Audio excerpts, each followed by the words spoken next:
When he says it, he means it, and you don't get to bend it and twist it to what you want.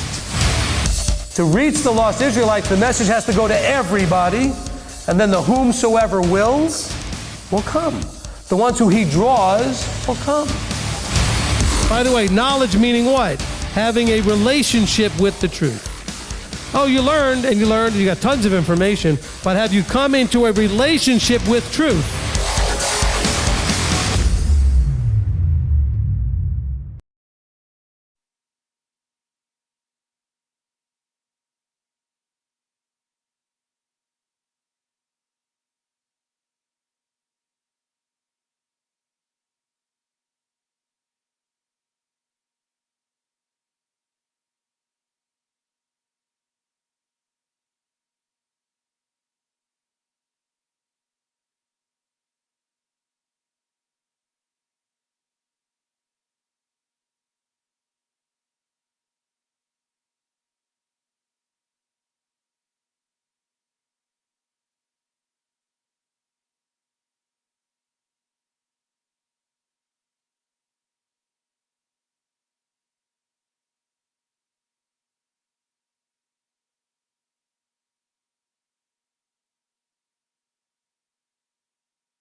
It's good? Okay.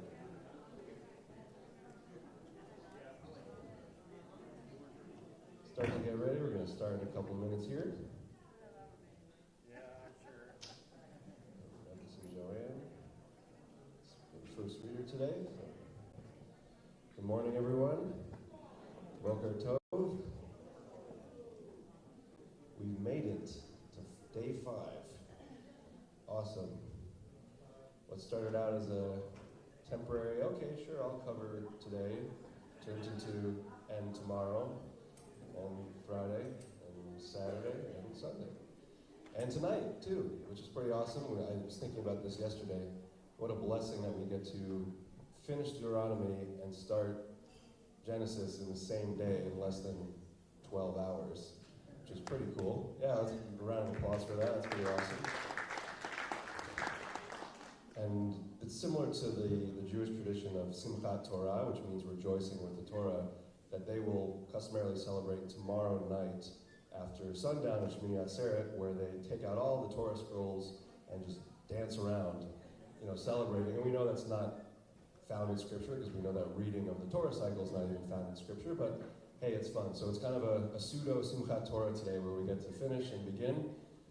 Maybe we can take some of the plush Torah scrolls. Rabbi and Julie mentioned that earlier this morning as a joke, to dance around with the scrolls.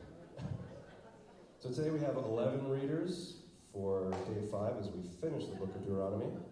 So we have 4 up here. We'll need 7 more. So if you haven't read or you want to read again, I know Candace is going to read for us as well, so we'll need 6 more readers. Please don't be shy. The words are right here. You don't have to come up with anything on your own. Just read it from the book.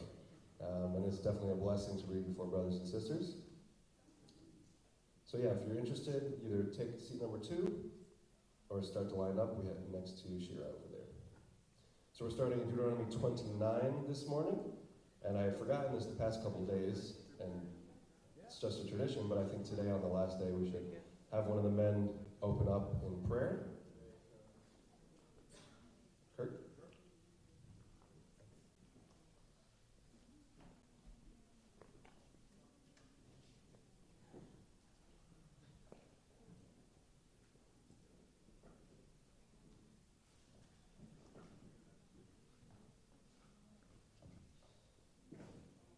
Avinu Malkeinu, our Father, our King.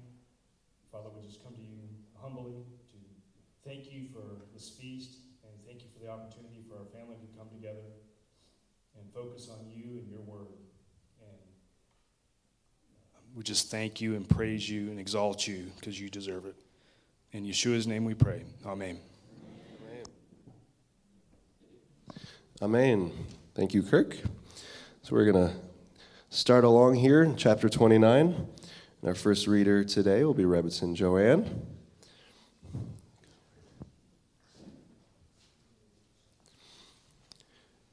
He who blessed our fathers, Abraham, Isaac, and Jacob, may he bless Rebbetzin Joanne, who has come up to honor Yahweh and the Torah. May the set-apart one bless her and her family and send blessing and prosperity on all the works of her hands. Amen. Amen. So you'll start 29, verses 1 to 15.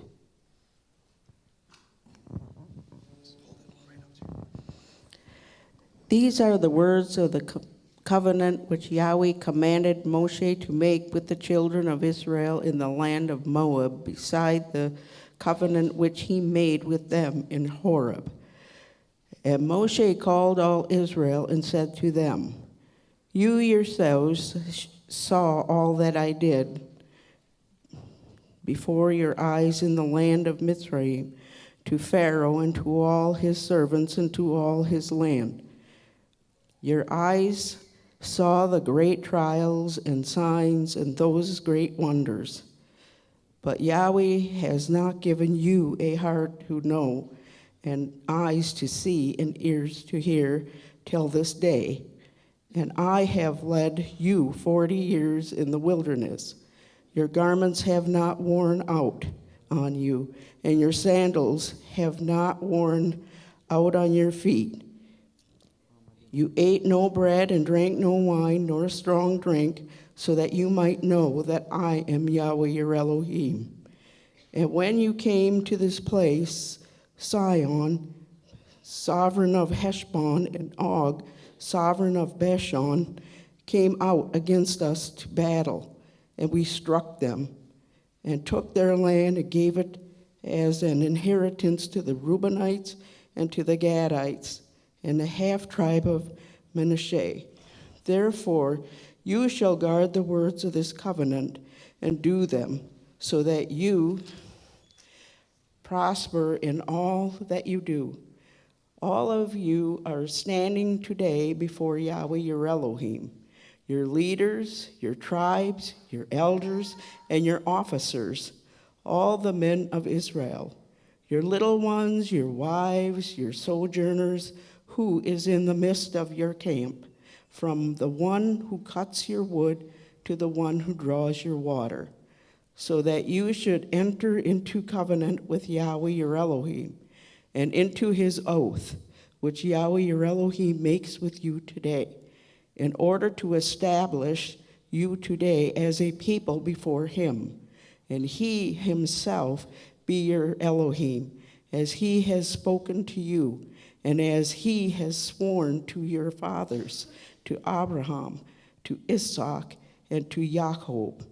And not with you alone I am making this covenant and this oath, but with him who stands here with us today before Yahweh, our Elohim, as well as with him who is here with us today.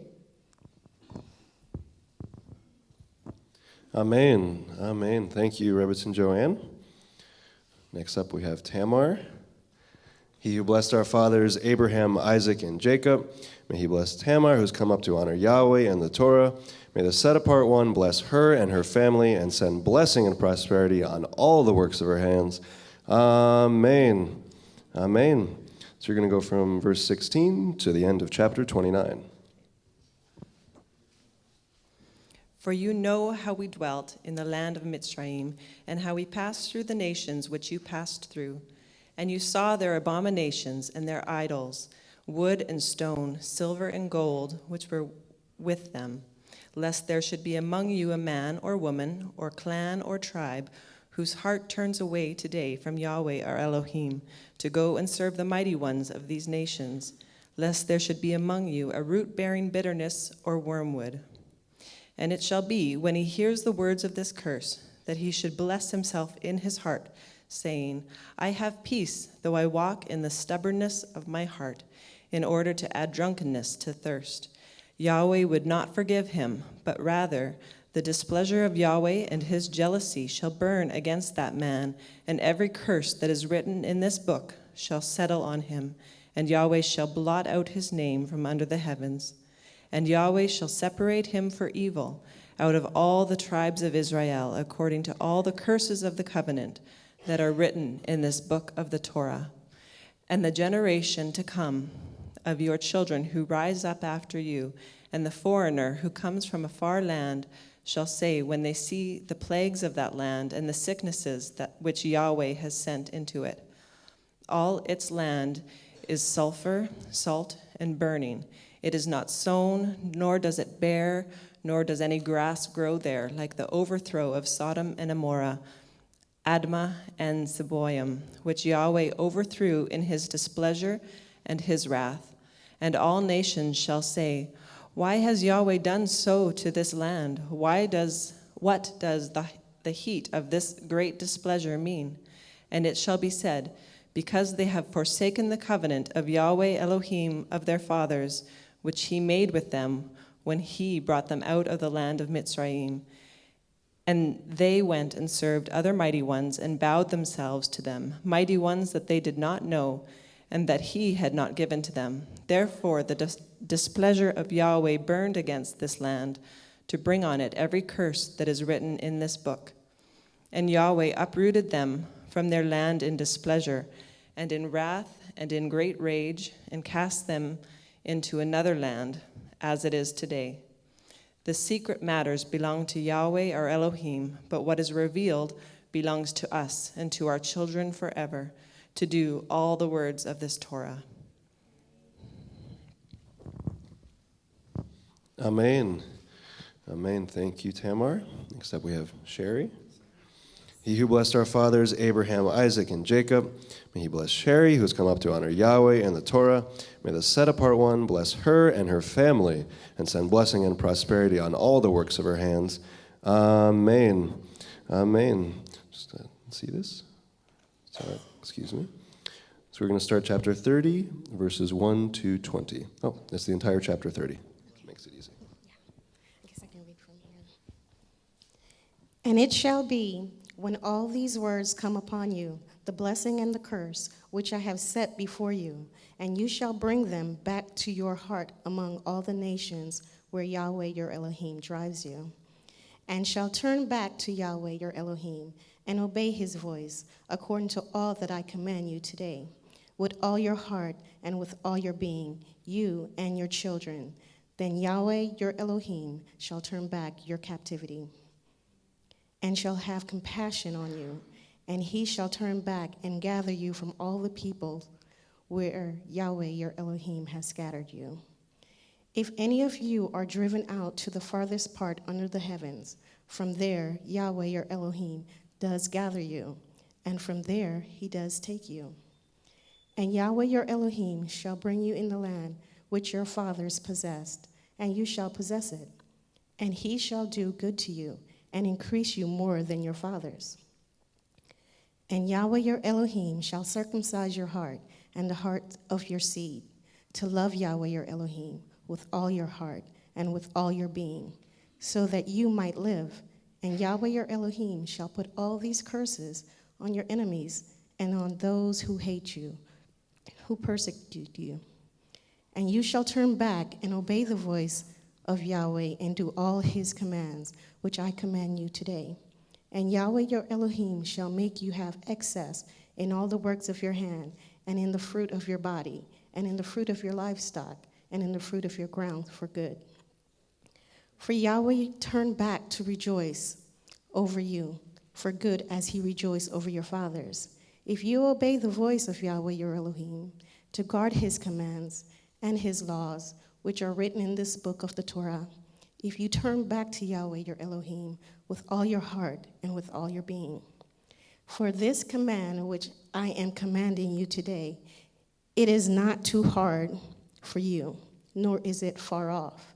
It is not in the heavens to say, who shall ascend into the heavens for us and bring it to us and cause us to hear it, so that we do it? Nor is it beyond the sea to say, who shall go over the sea for us and bring it to us and cause us to hear it, so that we do it? For the word is very near you, in your mouth and in your heart, to do it. See, I have set before you today life and good, and death and evil, and that I am commanding you today to love Yahweh your Elohim, to walk in his ways, and to guard his commands and his laws and his right ruling. And his right ruling. And you shall live and increase, and Yahweh your Elohim shall bless you in the land which you go to possess. But if your heart turns away, and you do not obey, and shall be drawn away, and shall bow down to other mighty ones and serve them, I have declared to you today that you shall certainly perish. You shall not prolong your days in the land which you are passing over the Jordan to enter and possess. I have called the heavens and the earth as witness today against you. I have set before you life and death, the blessing and the curse. Therefore you shall choose life, so that you live, both you and your seed, to love Yahweh your Elohim, to obey his voice, and to cling to him, for he is your life and the length of your days, to dwell in the land which Yahweh swore to your fathers, to Abraham, to Isaac, and to Jacob, to give them. Amen. Amen. Beautiful chapter. Thank you, Sherry. Next up, we have Ivy. He who blessed our fathers, Abraham, Isaac, and Jacob, may he bless Ivy, who has come up to honor Yahweh and the Torah. May the set-apart one bless him and his family, and may the set-apart one bless her and her family, and send blessing and prosperity on all the works of her hands. Amen. Amen. So we're going to start chapter 31, verses 1 to 15.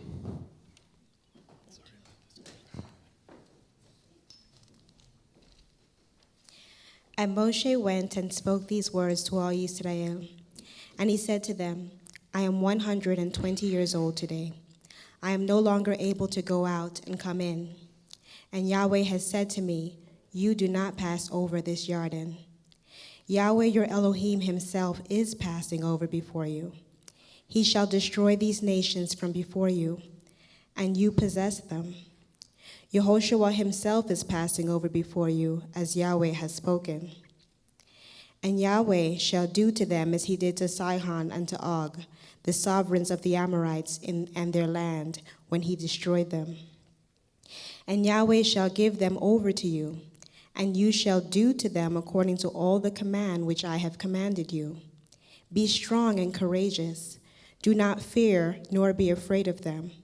For it is Yahweh your Elohim who is going with you.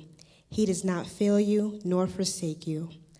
And Moshe called Yehoshua and said to him before the eyes of all Israel, be strong and courageous, for you are going with this people to the land which Yahweh has sworn to their fathers to give them, and you are to let them inherit it. And it is Yahweh who is going before you. He himself is with you. He does not fail you nor forsake you. Do not fear nor be discouraged. And Moshe wrote this Torah and gave it to the priests, the sons of Levi, who bore the ark of the covenant of Yahweh, and to all the elders of Israel. And Moshe commanded them, saying, at the end of 7 years, at the appointed time, the year of release, at the festival of Sukkot, when all Israel comes to appear before Yahweh your Elohim in the place which he chooses, read this Torah before all Israel in their hearing. Assemble the people, the men and the women and the little ones, and your sojourner who is with you or within your gates, so that they hear and so that they learn to fear Yahweh your Elohim and guard to do all the words of this Torah. And their children who have not known it should hear and learn to fear Yahweh your Elohim, as long as you live in the land you are passing over the Jordan to possess. And Yahweh said to Moshe, see, the days have drawn near for you to die. Call Yehoshua and present yourselves in the tent of appointment, so that I command him. And Moshe and Yehoshua went and presented themselves in the tent of appointment. And Yahweh appeared at the tent in a column of a cloud, and the column of a cloud stood above the door of the tent. Amen. Amen. Thank you, Ivy. And my apologies again for messing up the blessing. Sometimes said it several times this week, so just an autopilot. My apologies. Next up, we have Ali. He who blessed our fathers, Abraham, Isaac, and Jacob, may he bless Ali, who has come up to honor Yahweh and the Torah. May the set-apart one bless him and his family, and send blessing and prosperity on all the works of his hands. Amen. Amen. So we're going to continue in chapter 31, verses 16 to 30, the end of the chapter. Yep. Okay.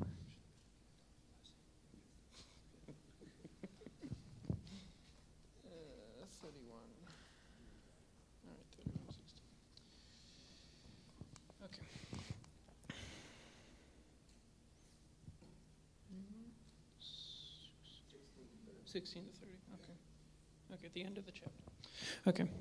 And Yahweh said to Moshe, see, you are about to sleep with your fathers, And this people shall rise and whore after the mighty ones of the strangers of the land into the midst of which they shall enter,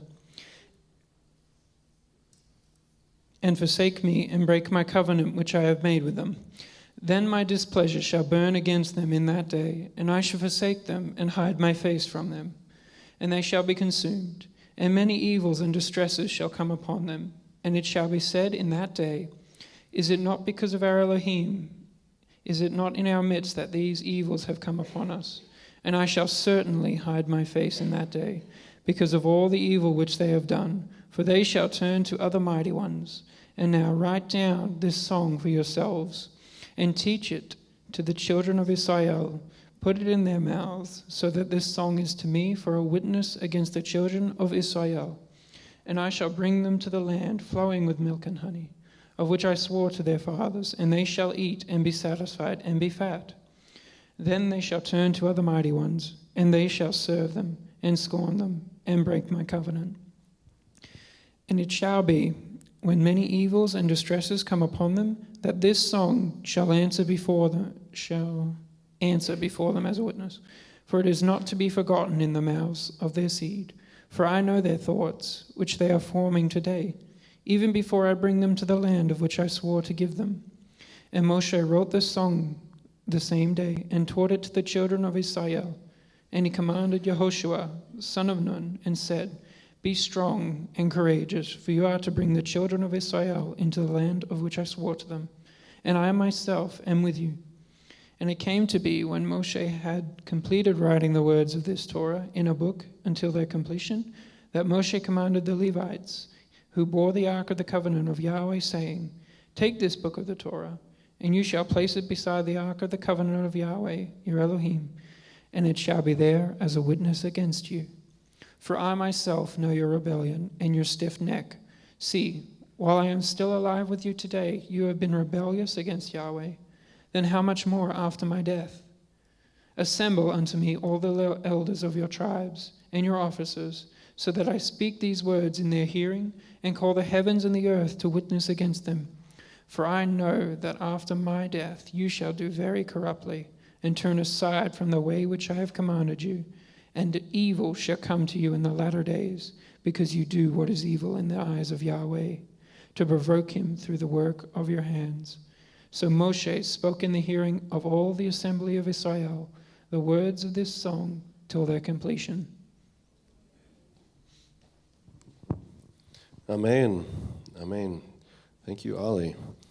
Next up, and to read the first part of the Song of Moshe, can't think of anyone better than Shira. So he who blessed our fathers, Abraham, Isaac, and Jacob, may he bless Shira, who's come up to honor Yahweh and the Torah. May the set-apart one bless her and her family, and send blessing and prosperity on all the works of her hands. Amen. Amen. So we'll go from verse 1 to 18 in chapter 32.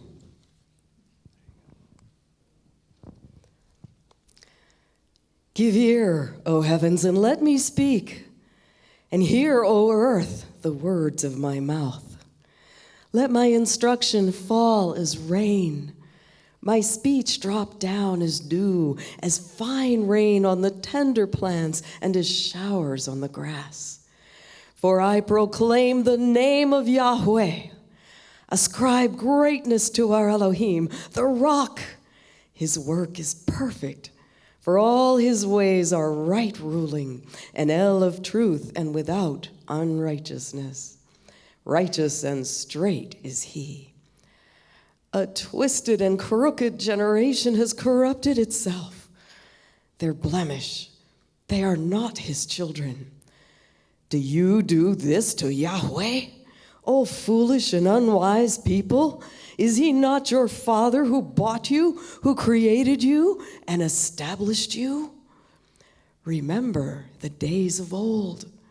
Consider the years of many generations. Ask your father, and let him show you, your elders, and let them say to you, when the Most High gave the nations their inheritance, when he separated the sons of Adam, and set the boundaries of the peoples according to the number of the children of Israel. For the portion of Yahweh is his people, Yaakov, his allotted inheritance. He found him in a wilderness, in a wasted, howling desert. He encompassed him. He made him understand. He watched over him as the apple of his eye. As an eagle stirs up its nest, flutters over its young, spreading out its wings, taking them up, bearing them on its wings. Yahweh alone led him, and there was no strange mighty one with him. He made him ride in the heights of the earth, and he ate the fruit of the fields. And he made him to draw honey from the rock, and oil from the flinty rock, curds from the cattle and milk of the flock, with fat of lambs and rams of the breed of Bashan, and goats with the choicest wheat. And you drank wine, the blood of the grapes. But Yeshurun grew fat and kicked. You grew fat, you grew thick. You are covered with fat. So he forsook Eloah, who made him, and scorned the rock of his deliverance. They moved him to jealousy with foreign matters. With abominations, they provoked him. They slaughtered to demons, not Eloah. Mighty ones they did not know. New ones who came lately, which your fathers did not fear. You neglected the rock who brought you forth, and forgot the El who fathered you. Amen. Amen. Thank you, Shira. Next up, we have Lisa to finish the Song of Moshe. He who blessed our fathers, Abraham, Isaac, and Jacob, may he bless Lisa, who has come up to honor Yahweh and the Torah. May the set-apart one bless her and her family, and send blessing and prosperity on all the works of her hands. Amen. Amen. So, what is it? 19 to 35. That's correct.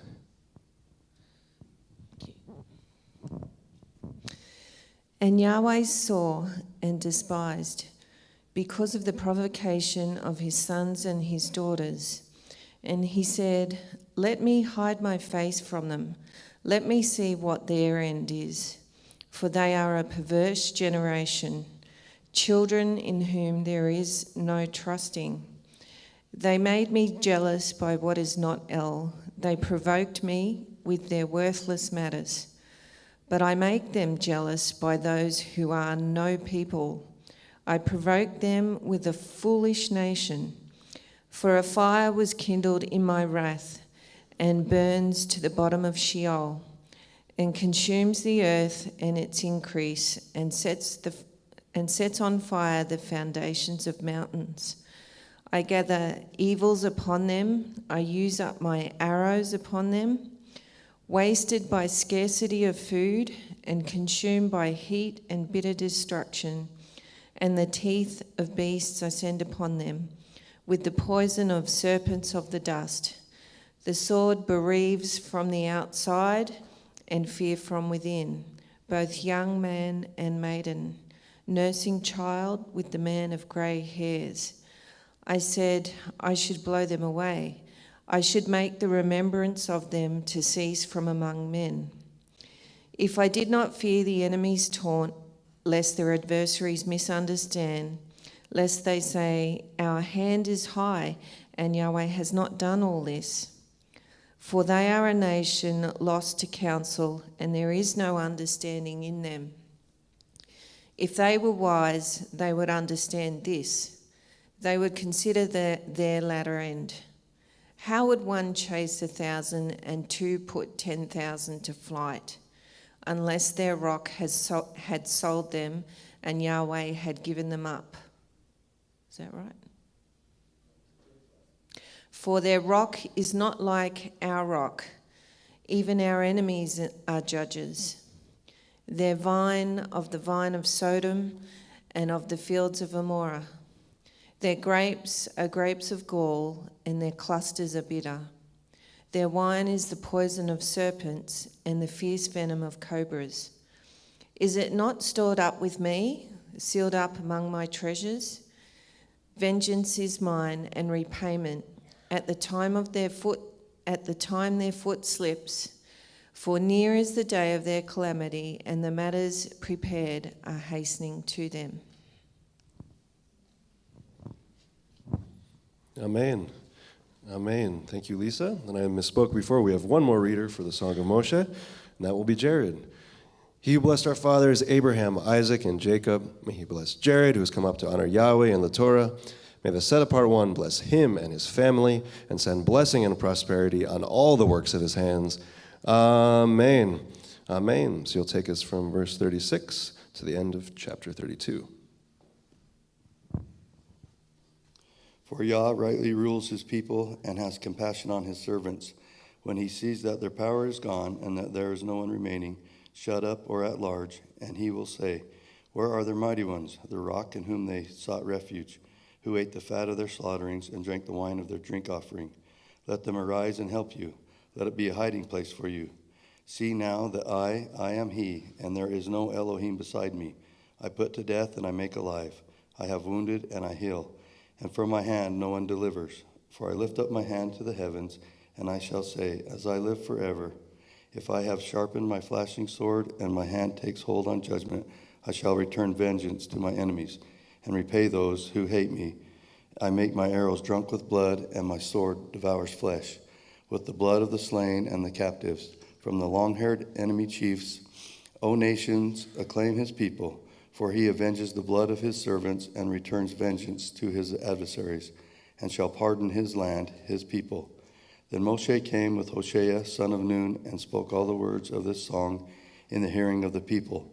And when Moshe ended speaking all the words to all Yisrael, he said to them, set your heart on all the words which I warn you today, so that you command your children to guard to do all the words of this Torah. For it is not a worthless word for you, because it is your life. And by this word you prolong your days on the soil which you passed over the Jordan to possess.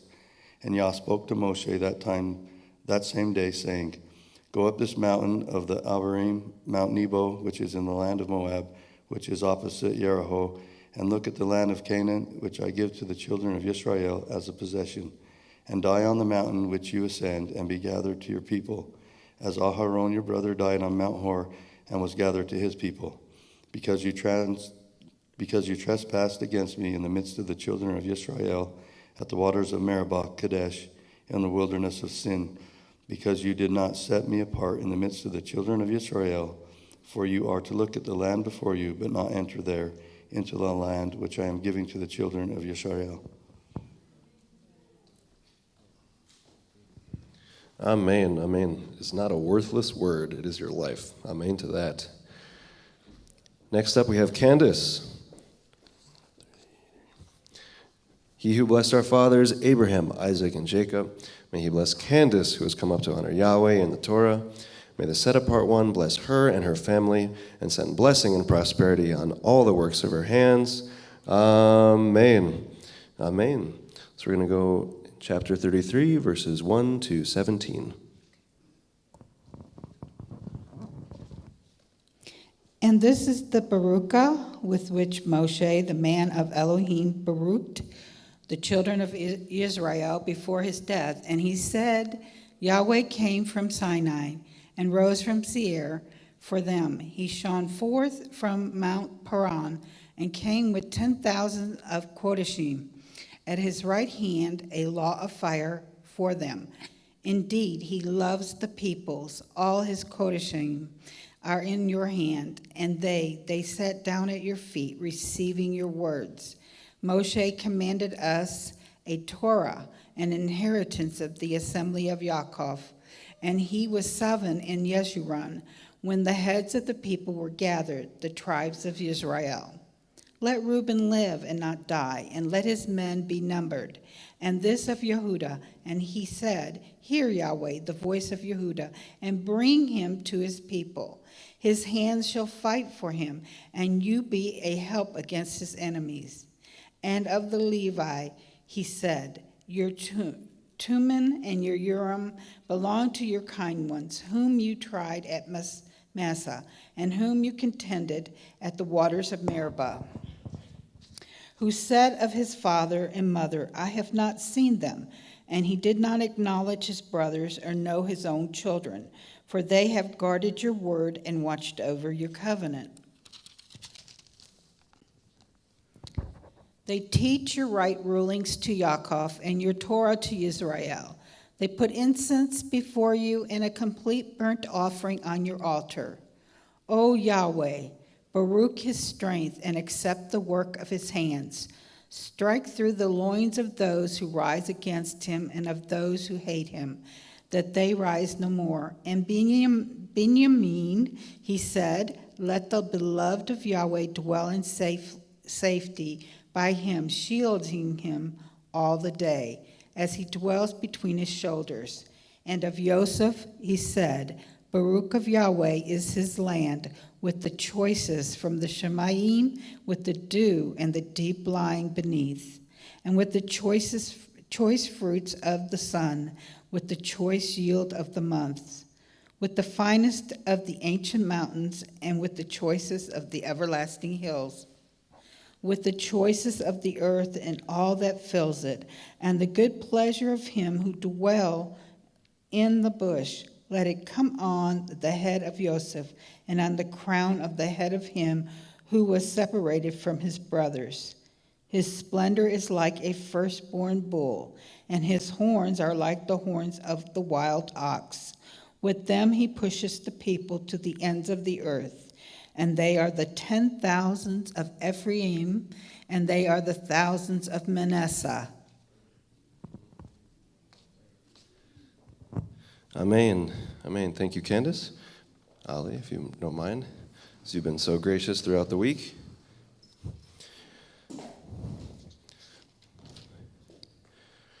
So we're going to finish chapter 33 here. I must have miscounted, as we would only have one more reader, so I guess we'll have to have a dance-off between Arthur and Olivier.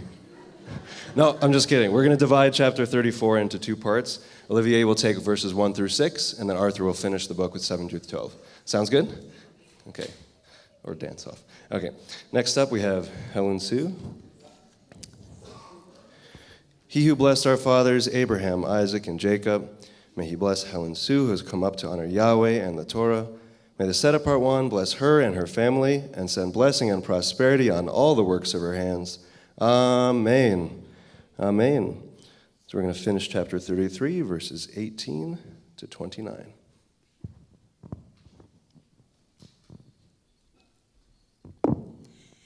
And of Zebulun he said, Rejoice, O Zebulun, in your going out, and Issachar in your tents. They call peoples to the mountain. There they slaughter slaughterings of righteousness, for they draw from the riches of the seas and treasures hidden in the sand. And of God he said, Blessed is he who enlarges God. He dwells as a lion, and shall tear off the arm, also the crown. And he chose the best for himself, for there the portion of the inscriber was hidden, and he came with the heads of the people. The righteousness of Yahweh he did, and his right rulings with Israel. And of Dan he said, Dan is a lion's cub that leaps from Bashan. And of Naphtali he said, O Naphtali, satisfied with pleasure, and filled with the blessing of Yahweh, possess the west and the south. And of Asher he said, Asher is most blessed of sons. Let him be accepted by his brothers, and dip his foot in oil. Your sandals are iron and bronze, and your strength as your days. O Yeshurun, there is no one like El, riding the heavens to help you, and on the clouds in his excellency. The Elohim of old is a refuge, and beneath are everlasting arms. And he drives out the enemy from before you and says, Destroy. Thus Israel dwells in safety, the fountain of Yaakov alone, in a land of grain and new wine. His heavens also drop down dew. Blessed are you, O Israel, who is like you, a people saved by Yahweh, the shield of your help, and he who is the sword of your excellency. And your enemies are subdued for you, and you tread down their high places. Amen. Amen. So the final chapter of Deuteronomy. Praise Yah. Next up we have Olivier, who will start us off, verses 1 through 6. He who blessed our fathers, Abraham, Isaac, and Jacob, may he bless Olivier, who has come up to honor Yahweh and the Torah. May the set-apart one bless him and his family, and send blessing and prosperity on all the works of his hands. Amen. Amen. Yeah, 1 through 6 and 34. And Moshe went up from the desert plains of Moab to Mount Nebo, to the top of Pisgah, which is opposite Jericho. And Yahweh showed him all the land of Gilead as far as Dan, and all Naphtali, and the land of Ephraim and Manasseh, all the land of Yehuda as far as the western sea, on the Negeb, on the plain of the valley of Jericho, the city of palm trees as far as Zoar. And Yahweh said to him, "This is the land of which I swore to Abraham, to Isaac, and to Yaakov, saying, to your seed I give it. I have let you look at it with your eyes, but you do not pass over there." And Moshe, the servant of Yahweh, died there in the land of Moab, according to the mouth of Yahweh. And he buried him in the valley in the land of Moab, opposite Beth Peor. And no one knows his burial place to this day. Amen. Amen, and thank you for being flexible. And to finish Deuteronomy, we have Arthur. He who blessed our fathers, Abraham, Isaac, and Jacob, may he bless Arthur, who has come up to honor Yahweh and the Torah. May the set-apart one bless him and his family, and send blessing and prosperity on all the works of his hands. Amen. Amen. Yep, 7 through 12. And Moshe was 120 years old when he died. His eyes were not dim, nor his freshness gone. And the children of Israel wept for Moshe in the desert plains of Moab 30 days. And the days of weeping and mourning for Moshe were completed. And Yehoshua, son of Nun, was filled with the spirit of wisdom, for Moshe had laid his hands on him. And the children of Israel listened to him, and did as Yahweh had commanded Moshe. And since then, no prophet has arisen in Israel like Moshe, whom Yahweh knew face to face.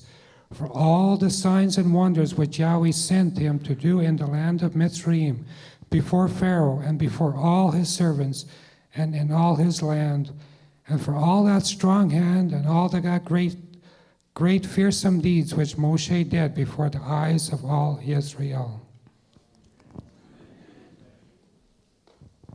Amen. Amen. It's customary after we finish a book to say Chazak, Chazak, Venit Chazek. Be strong, and may we be strengthened. Thank you to all of the readers today and throughout the week. Just give them all another round of applause. Thank you to everyone. And then we literally just get to start all over again tonight. It's turning to page 1 right now. And yeah, if you are interested in reading tonight, we have probably 10 or 12 readers. Genesis 1:1, I've already promised to my wife, so that's off limits. She asked. And like Rabbi says, unless it puts her in danger or is financially threatening, the answer is yes.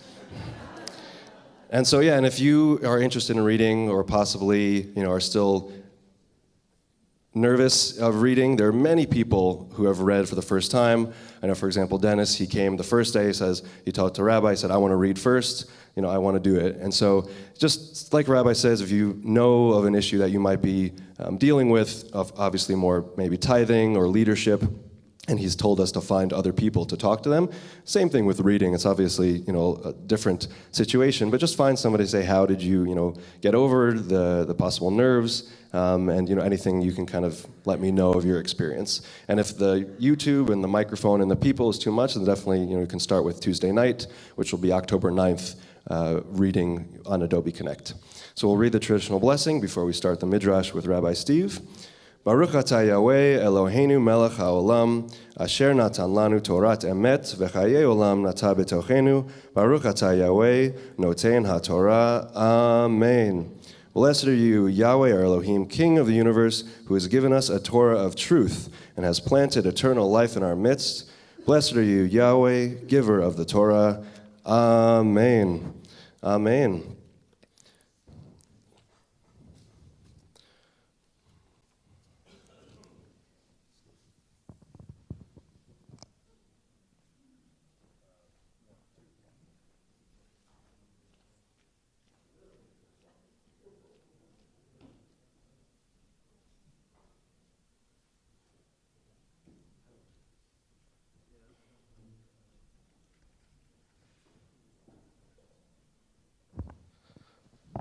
All right, Boker Tov. I'm feeling pretty good this morning. I got a whole 7 hours sleep. Had an early night going to bed at 2, so that wasn't bad. So that was pretty good. All right, so where did we leave off in Exodus? I'm sorry, I'm still not awake. Okay. Awesome. So we finished the book of Devarim. That is so good. Now, if I remember correctly, the last 4 or 5 chapters in Deuteronomy really don't have a whole lot, so we could probably just go to lunch. Nothing really to talk about. All right, thank you all the readers. I did listen to a lot of the readings, actually, when I was getting ready and coming over here, so very good. Appreciate that very much. And also, again, very good job from David to lead the study. Appreciate that.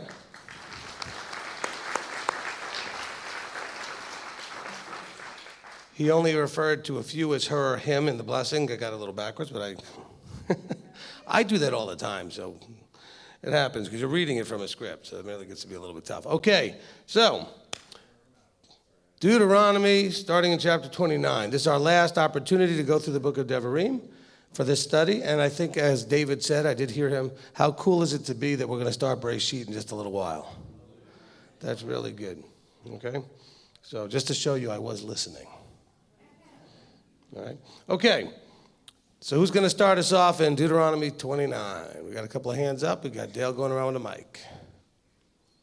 Okay, Amy, go ahead and get us started. Good morning. Good morning. Just a couple of things that hit me in 29:19.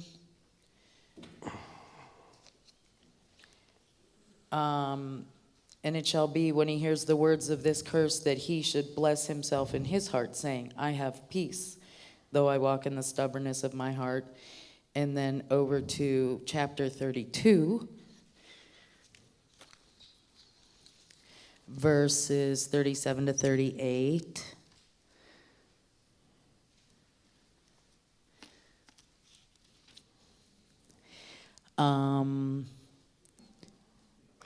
Let them arise up and help you, those false gods that you're going after.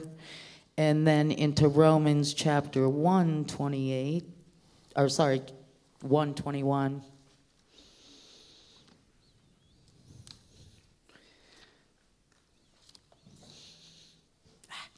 Hang on a second.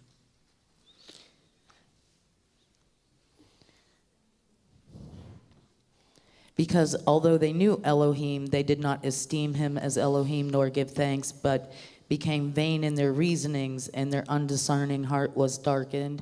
And also verse 26. Because of this, Elohim gave them over to degrading passions. And verse 28.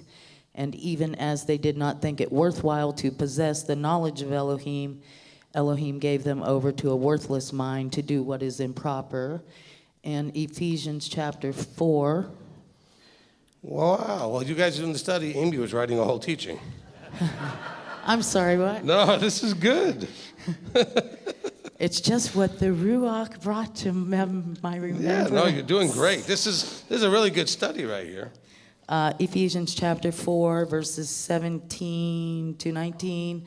So this I say and witness in the Master, that you should no longer walk as the nations walk in the futility of their mind, having been darkened in their understanding, having been estranged from the life of Elohim because of the ignorance that was in them, because of the hardness of their heart, That was the verse I was looking for the other day. Who, having become callous, have given themselves up to indecency to work all uncleanness and greediness.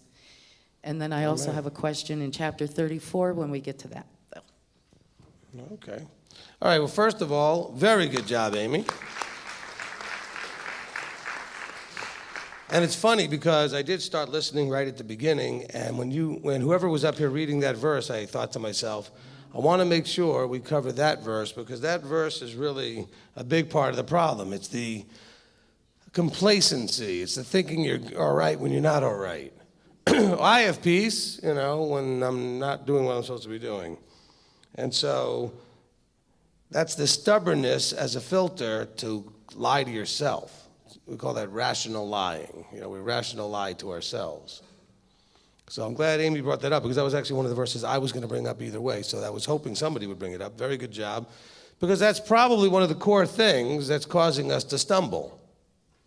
We're very good at this little rational lie, convincing us, I'm not saying I have peace, because a lot of saying, but I don't have peace. No, but you're saying you're okay. I'm okay. I don't need anything. Because I've asked people sometimes, are you okay? Yeah, is everything? Oh, no, I'm fine. And I already know that other people have already told me you're not. But you're telling me, oh, no, I'm fine. So, because they'll say to me, has so-and-so come to you? No. Well, they're really going through a hard time. Well, okay, they have to come to me. So I'll go and touch base just to give them an opportunity to say something, and they won't do it. Oh, no, I'm okay. It's a stubbornness of the heart. So you don't think you're going to be an Israelite and not have inherited the problem called stiff-necked. Some of you think you're fixing that at the chiropractor. That's not how you fix that. You fix that on your knees. Where are you going, dear? Oh, I'm going to the chiropractor. Well, I got a stiff neck. You might want to pray. For healing? No. For changing your mind. Okay? Awesome. Good job, Amy. Okay, who's next? Okay? Another Amy. One Amy. We're doing the Amy rounds here. Okay, hopefully I don't drop something. But in 29, 2 through 4, especially 4, where it talks about where Yahweh has not given you a heart to know and eyes to see and ears to hear till this day, I just remember it just being such a great comfort to me when you taught us that we don't have to worry about trying to convince anybody, anything, that Yahweh will open their eyes and ears when in his timing.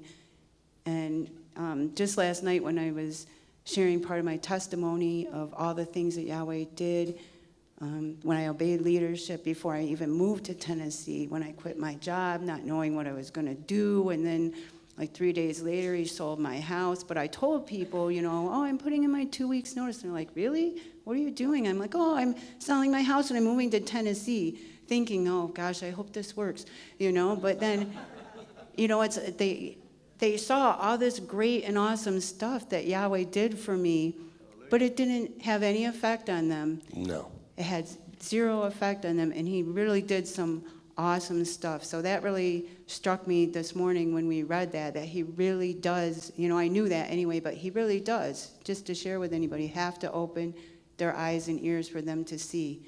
Even though they witnessed, even I had friends witness stuff in my family, didn't faze them a bit, all this great and awesome stuff he did for me. So that was one thing. But hold on. Oh. And how many of you suffer from the problem of he did all this awesome stuff and you don't acknowledge it and recognize it? It's not just them.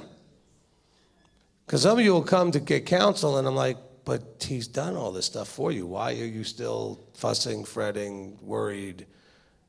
See, you're thinking, well, how come they can't see? Well, how come you can't see it? That's right. David in the front said, Dayenu. Does anybody remember Dayenu? What's it mean? It would have been enough. To appreciate is a big part of it. What do we do with the eaten and satisfied thing when we pray after the meals? We say we appreciate that you are the one that provides. See, we can become very complacent and very thinking that this is all happening because of what I'm doing, because I'm so good and I'm obedient. No, because he loves you and is merciful that what you do actually does something, what you do actually matters. Otherwise, it wouldn't make any difference anyway. So that's really good. Appreciate that very much. And also, in this verse 2 and 3 and 4, understand in verse 4 is that they're going, wait a minute, they're about to cross the Jordan. It's almost the end here, it's chapter 29. It's like, what do you mean that they didn't have open eyes up to this point?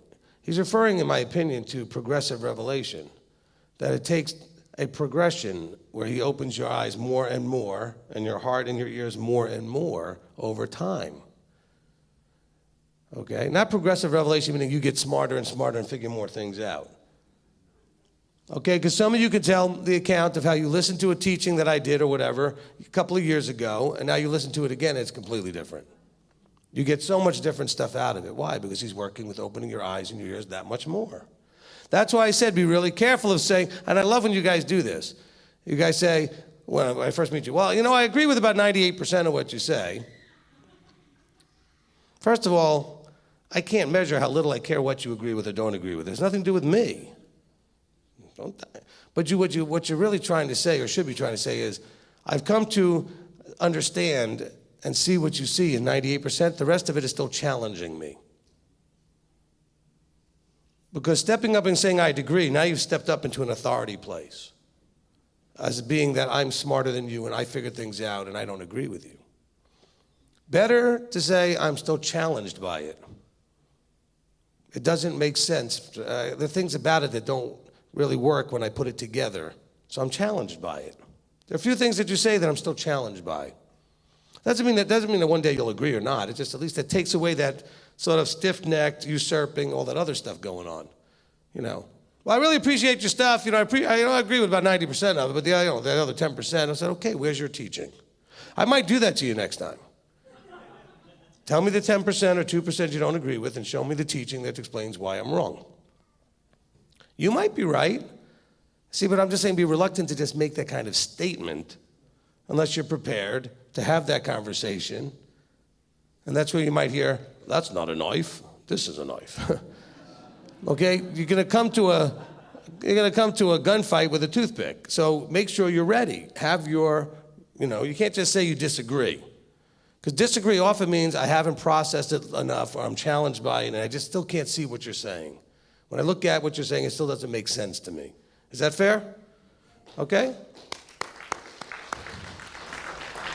Because if you really disagree, you should be willing to come to me and say, this is the thing I disagree with, and here's my reasons why in my study and my verses, and be willing to go back and forth about it, which means you'll also need to listen to my talking back and forth about what I said, what you said, and how they, and we can have that discussion. Look, I'm open to learn.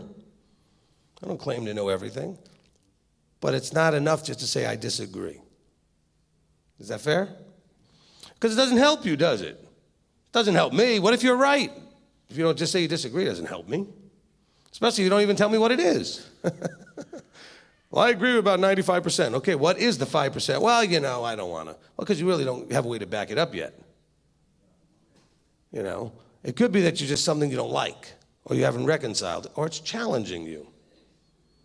The other 98%, you figured it out, you're working it out, you're walking it out, and it's working, and you get it. So I understand that. Just kind of keep that in mind. This is that arrogant, stiff-necked, all this other stuff, all kind of understanding what it means to be an Israelite.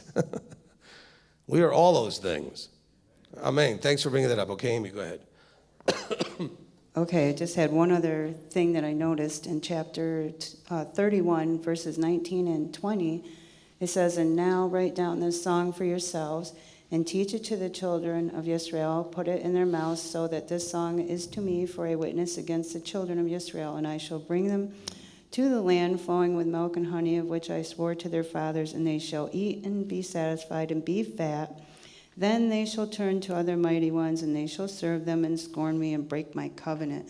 And I thought of chapter 8, verses 11 through 20, where it tells them not to, it reminds us when we're eaten and we're satisfied, right? Don't do those things, because you will turn away.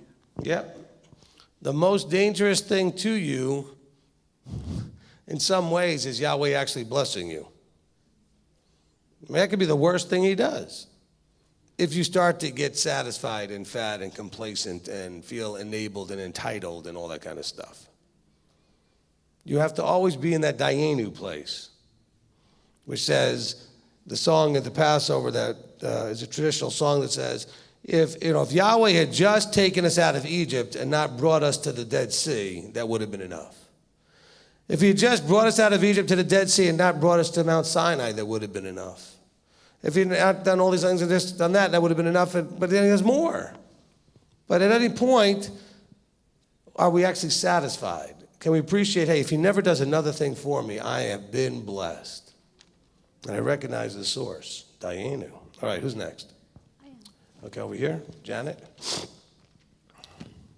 Yes, this whole reading has been so convicting to me, especially hearing the word and fearing. And I think the fear is the big one. As I was reading chapter 32, 39 through 43, when Yah says, "See now that I am He, and there is no Elohim besides me. I put to death, and I make alive. I have wounded, and I heal. And from my hand no one delivers. For I lift my hand to the heavens, and shall say, as I live forever, if I have sharpened my flashing sword, and my hand takes hold on judgment, I shall return vengeance to my enemies and repay those who hate me." And reading that is really making me shift my inherited view of Yah as an Elohim that is compassionate. But reading this, I just realized how fearful I need to be, because he does bring justice, and I need to be very serious about this walk. Amen. Okay, so that all being said, what did we talk about yesterday about loving less by comparison? So what does it say here? He says, I am going to do these things and repay those who love others more and love me less by comparison. See, that's what Yahweh's vengeance is. He says, I'm going to repay those who love me less by comparison, not just so that they hate me. Because someone's thinking about, well, who would actually hate him?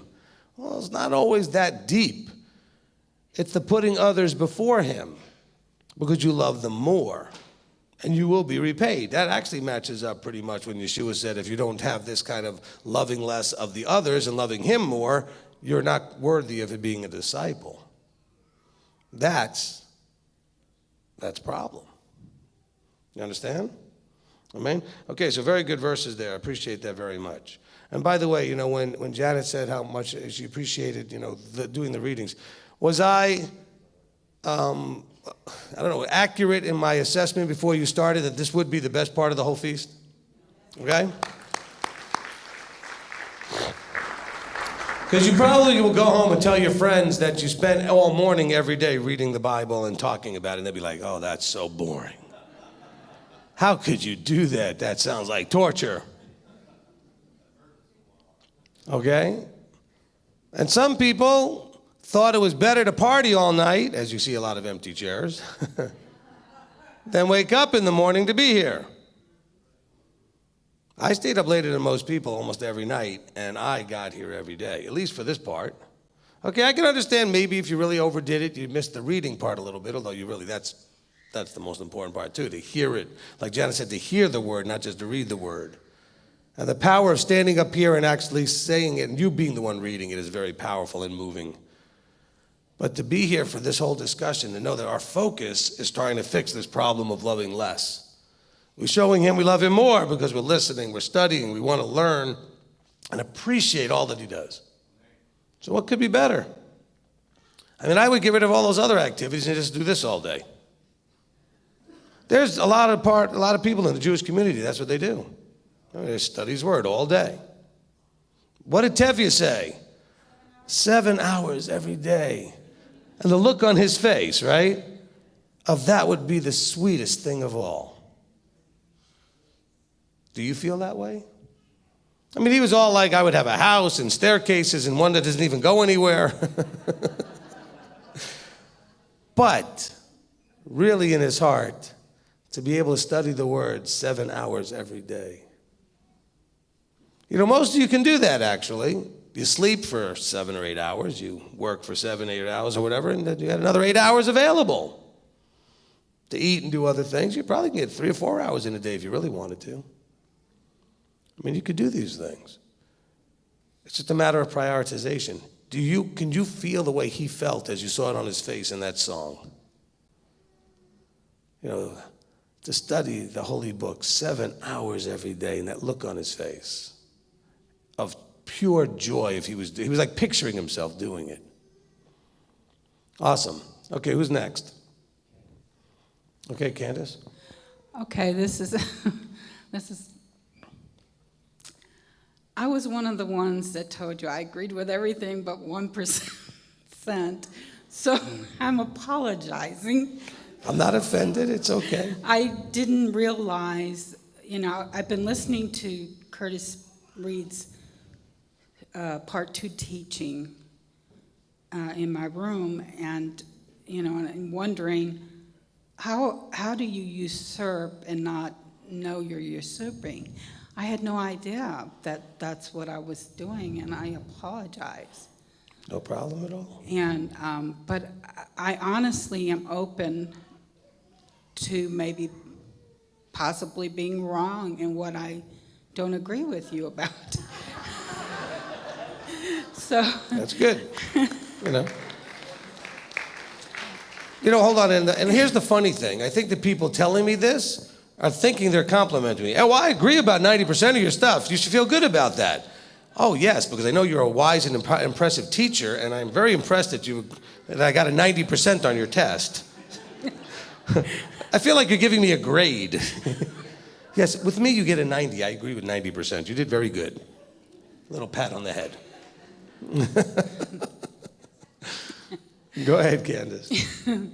And so the thing that I disagreed on was about when people die and, they're no more. And well, that's in the Millennium and Kingdom Part 4. Oh, okay. Well, I'm going to have to listen to that. Rabbi, I'm serious. It doesn't exist yet. It was a joke. I'm sorry.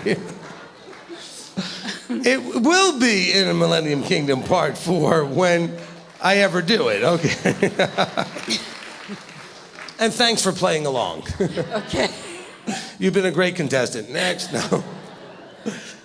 But it will be in the Part 4 of that teaching, yes. So it's not a problem that you don't necessarily agree with something I've said here and there a little bit. I mean, I haven't really taught it yet, so. So I have to say I don't understand, and I'm open to being wrong. To me, I've put myself under your authority, and sometimes, it hurts. But it's a good hurt. Okay, I appreciate that. And I appreciate you being my rabbi, and I still want to learn some more ways we might usurp authority and not know it.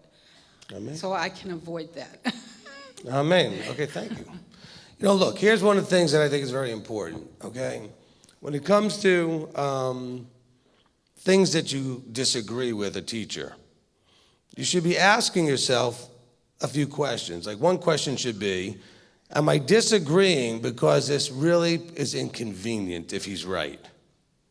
Or it's going to somehow disturb my delusion bubble, my belief of the way the world is. The other question you should ask is, am I disagreeing because this is an area, let's face it, the life and death thing, that has been beaten into you by Christianity or wherever you came from really hard and really clearly what you were told would happen when you die or not. So whatever's been put in a lot is going to be harder to change. So you should be asking yourself, okay, this stuff that I'm not agreeing, could it be because it's just hard for me to get there because of those two things? Is it a matter of this is something that I've just had so well ingrained in me, or is it something that I really would rather it not be true? Because, and some of you, it's going to be because you did your own studies and you liked the fact that you came up with something, and then I taught differently, and you're like, no, I worked hard. I figured this out. You can't just wreck all that in 5 minutes on, well, I don't do anything in 5 minutes, but in 5 parts, and you can't just wreck that. Because some of you did all that before I taught a particular topic, and you're thinking, well, that's not nice. He just wrecked the whole deal. So I'm going to decide he's wrong. But you don't do this consciously. So you may want to start asking your questions as, is there a reason other than I just think he's wrong that may be behind the I don't agree with you thing? Okay? Because I'm going to tell you in Candace's case, it's probably the one where she's learned this and been told this so much for so long that it's really hard to wrap your brain around it. And that's really one of the tougher ones. So I don't fault you for struggling with that one. I get a lot of that. Okay, I got a lot of people that struggle with the whole, do you know the Father and the Son? Because they've been taught the nature of the Godhead so much that they have a real hard time wrapping themselves around the relationship and the way that whole thing is really set up scripturally. Same thing with the Ruach. They are so taught for their whole lives that the Ruach is this, this, and this, that to go through the Ruach teaching can really cause them a struggle. We won't even go to the beware false prophets. Although, surprisingly, most of you had no problem with that one, which is really incredible. But let me tell you, I taught it out of Sukkot to a group of people. See, this group here, for mostly the last few years, has already been part of our ministry. You guys know me, I know you, you know the teachings. Well, it wasn't too many years back when a lot of people came that just found us because we were conveniently located and they just wanted a place to go and they didn't have any idea who I was. Now, we get a few people like that every year, but it was about half the group that one year. And I taught, beware false prophets. And there were a few that got up. I mean, they were ready to leave the whole place. They were not ready for that teaching. You know, so now when people call me about coming, I always ask this question, and they think it's weird. I said, well, have you ever heard me teach? And they're like, well, what does that matter? I mean, I'm just coming, and, I'm going to do Sukkot. And they expect a whole series of different teachers, and they figure they're going to like some and not like some. And I said, well, because you're pretty much getting me all week. I mean, that's just the way this works. Well, and I said, well, and they were, well, why do I need to, hear you teach? I said, well, because I'm different. That's what you guys tell me. So, because I know I'm different. Then they always say, well, different how? Try a teaching. I can't explain it. What am I going to say? I don't know how to explain it. I just know that it's different. I said, so I would recommend you to listen. And actually, I've had a few of them never call back. Because I said, look, I don't want you to come. I don't want you to have any problems or have any issues. This is, for whatever better or lack of words, this is the group that I have been put to shepherd. So this is my group. It's his group. You know what I'm saying? And because of that, this group knows me. I know you. You listen. So for you to come and not, it could really be a little awkward if all of a sudden you're like, oh, he teaches that, and I don't know I don't even understand what he's talking about. And see, by the way, that's the same kind of problem that some of you who are very new with MTUI, there are things that I'm teaching that all of you, because you've heard the other 347 teachings, you kind of already know what I'm talking about when I reference things that I've said in other teachings. Where somebody new will be like, that thing he just said, he said it like I should know what he's talking about. I have no idea. Which is why I try to reference usually to the teaching it came from. I had a conversation with an atheist friend of mine. We have fun every now and then. He'll call me up. And it's funny, he's the one that's obsessed about the Bible, just so you know. I don't bring it up when I talk to him. He brings it up every time. I said, for an atheist, you're sure obsessed with the Bible. I said, every time I talk to you, you want to bring it up. But he also is one of those guys that knows me before I did this. He remembers me in college as a goofball and all the other stuff. And he can't imagine that you guys all sit here and listen to me. He just is like, he cannot wrap his brain around that. He says, well, let me get this again. So you stand in front of a group of people and you're teaching them the Bible. Come on, I was in college. What do you think I was looking like in those days, right? He just thinks that's like, okay, wait, let me picture this. So I said, well, watch the live stream. You'll see it, I think he has, but it's just one of those things where it's context, right? When Yeshua went to his own town, they were just like, we're not buying it, So nobody got healed, right? Remember that verse? Because they knew him as a carpenter. They knew him as when he was a kid. They didn't know him as Messiah with the disciples and all that stuff. And so this is like the same kind of funny thing. So my atheist friend, had said to me, well, blah, blah, blah. And I said, well, I can explain, because he asked me to explain something. I said, I can, but here's the problem. I'm not being insulting, but we need about 10 hours because if I tried to explain this, the way I would explain it, I would say this, and you wouldn't understand that either, because you don't have the context, and I'd need to use this to explain that. We'd need at least 10 hours, minimum, just to explain the first question. And so some of you, if you're new and haven't listened to too many of the teachings, some of what I teach will not make as much sense because I'm already assuming you know certain things. And by the way, do you not think that that might be the problem when you're listening to reading Paul's letters? Listening to what Yeshua says? Anything in the New Testament is assuming you know the Tanakh. How many of you have found that the New Testament makes a whole lot different and more sense now that you study the Old Testament?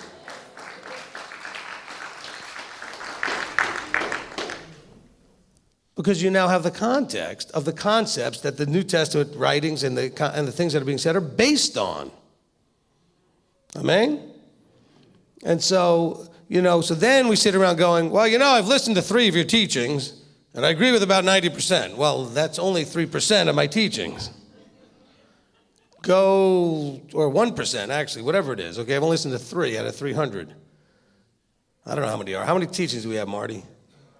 500, okay.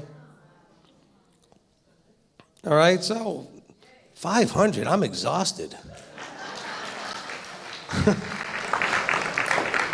I mean, there's probably some guys that'd be up and going, I got 500 teachings. I'm like, oh my gosh, I need a vacation. 500. Well, I guess 50-something a year for a few years, you can get to 500. Wow. All right, that's why I tell some of my friends who write 2 or 3 teachings and travel around the world that they're lazy. Don't tell them I said that, no. It's a little joke. I mean, that's, I said, I'm very impressed because you get the chance to study for months to write 1 teaching. I got 6 or 7 days, and that's it. I got to put it out there. All right, so now that I stalled and did my little wake up, see, that woke me up. Now I'm ready to go. Who's next? Okay, Mr. Nate in the back, go ahead. Sorry, had something wrong. Did he have something on his beard? Did Do I need to come and scratch it? Hey, Okay. I need that left up there. Oh, wait, now you can't get away with that. Pull out your coin. Ooh. I left it in my... Ooh. It's upstairs. It's not even a Shabbat. You want me to do my push-ups now? Or? No, it's okay. See, he was just thinking, okay, if I just start reading, I'll get away with it. No, you're not. Hey, Dale, Sorry. don't even apologize, because if it was you, he would be just as relentless, believe me. It's all in good fun. That's right. It is, and it strengthens my body and my mind. And I was going to say that, your teachings are a little different. He's more like a hammer than a screwdriver, so if you're listening, watch his teachings. Of course, if you're doing too many screwdrivers and get hammered, you're in trouble anyway. So. We got that in focus, so that one's a good one. Yeah. 29 verse 25, and the strange thing is, because they have forsaken and dealing with the children of Israel and Sodom and Gomorrah and all that, because they have forsaken the covenant of Yahweh, Elohim, of our fathers, which he made, that's basically why he dealt with them, because they forsook the covenant. And today, I know that I'm running into a lot of folks, or actually we came out of a group that I believe were covenanted. And then they started, and when I'm thinking of that, I'm thinking of beware of false prophets. And then I'm seeing a lot of Messianics, either, I know some people have their eyes not opened yet, or ears not open and their hearts not ready to receive that teaching yet. But there are some who acknowledge that, but yet are still, like you said, I'm trying to be a witness within this group. And, so my concern is, and it's probably not even my concern, but should we take a moment to say, hey, you might want to think about this, because you may be forsaking that covenant that you had by turning to other mighty ones and accepting, even though you still think you're walking in the covenant, you're still dabbling in another mighty one's territory and acknowledging that mighty one. That's a question and an answer. Okay, so first of all, I want to take a little piece of this verse. Because they have forsaken the covenant. I want you to be careful you don't think of this from the point of view as they gave up all of it. What is the covenant? And you shall do all. So some people forsake the covenant because they're doing some. Because most of these people still think they're covenanted, because they've given up pieces of it or moved over and incorporated other things in that don't belong, but yet they still do some. That's how the Catholic Church all got started. They were doing some, and they brought in things that didn't belong, and they all felt they were covenanted. But the covenant isn't, as long as you do some, you're covenanted. It's a all. So forsaking the covenant is not like I just decided to go be a Buddhist or a Hindu or some other religion. No, you still think you're in line with the Creator. You think you're doing things even with the Messiah, but you're not doing all. And I don't mean just like in error, in terms of you fell short someday. I mean you've chosen to take some of the all and say we no longer need it, which is all of Christianity, for example. Taking some and say we don't need it. Because I wouldn't say that the Christianity system has forsaken the covenant in terms of they got rid of the whole thing. They have decided, though, not to do all. To have justification for, not justification like that whole justification, sanctification, all that. I don't use those terms generally. But they are justifying that the fact that I'm still covenanted even though I'm not doing all. And they have reasons and excuses why they're no longer doing all. This is the whole Melchizedekian thing that's out there. And just another mainstream Christian twist on why we don't have to do all. So don't think that forsaking means that. Now the part that Nate was asking, look, we have a big challenge about, okay, Curtis has taught about usurping, I've taught about leadership and structure. They work really well together, but let's understand that I'm going to take the Catholic Church actually as a good example for 1 second. The idea of having a structure where there's enough authority where if a congregation is getting out of line, you can send somebody there, that is scriptural, okay? That's where when Paul was doing things that there wasn't really clear to people what he was doing, he got called in to headquarters to meet with James and Peter and John and the rest of the guys.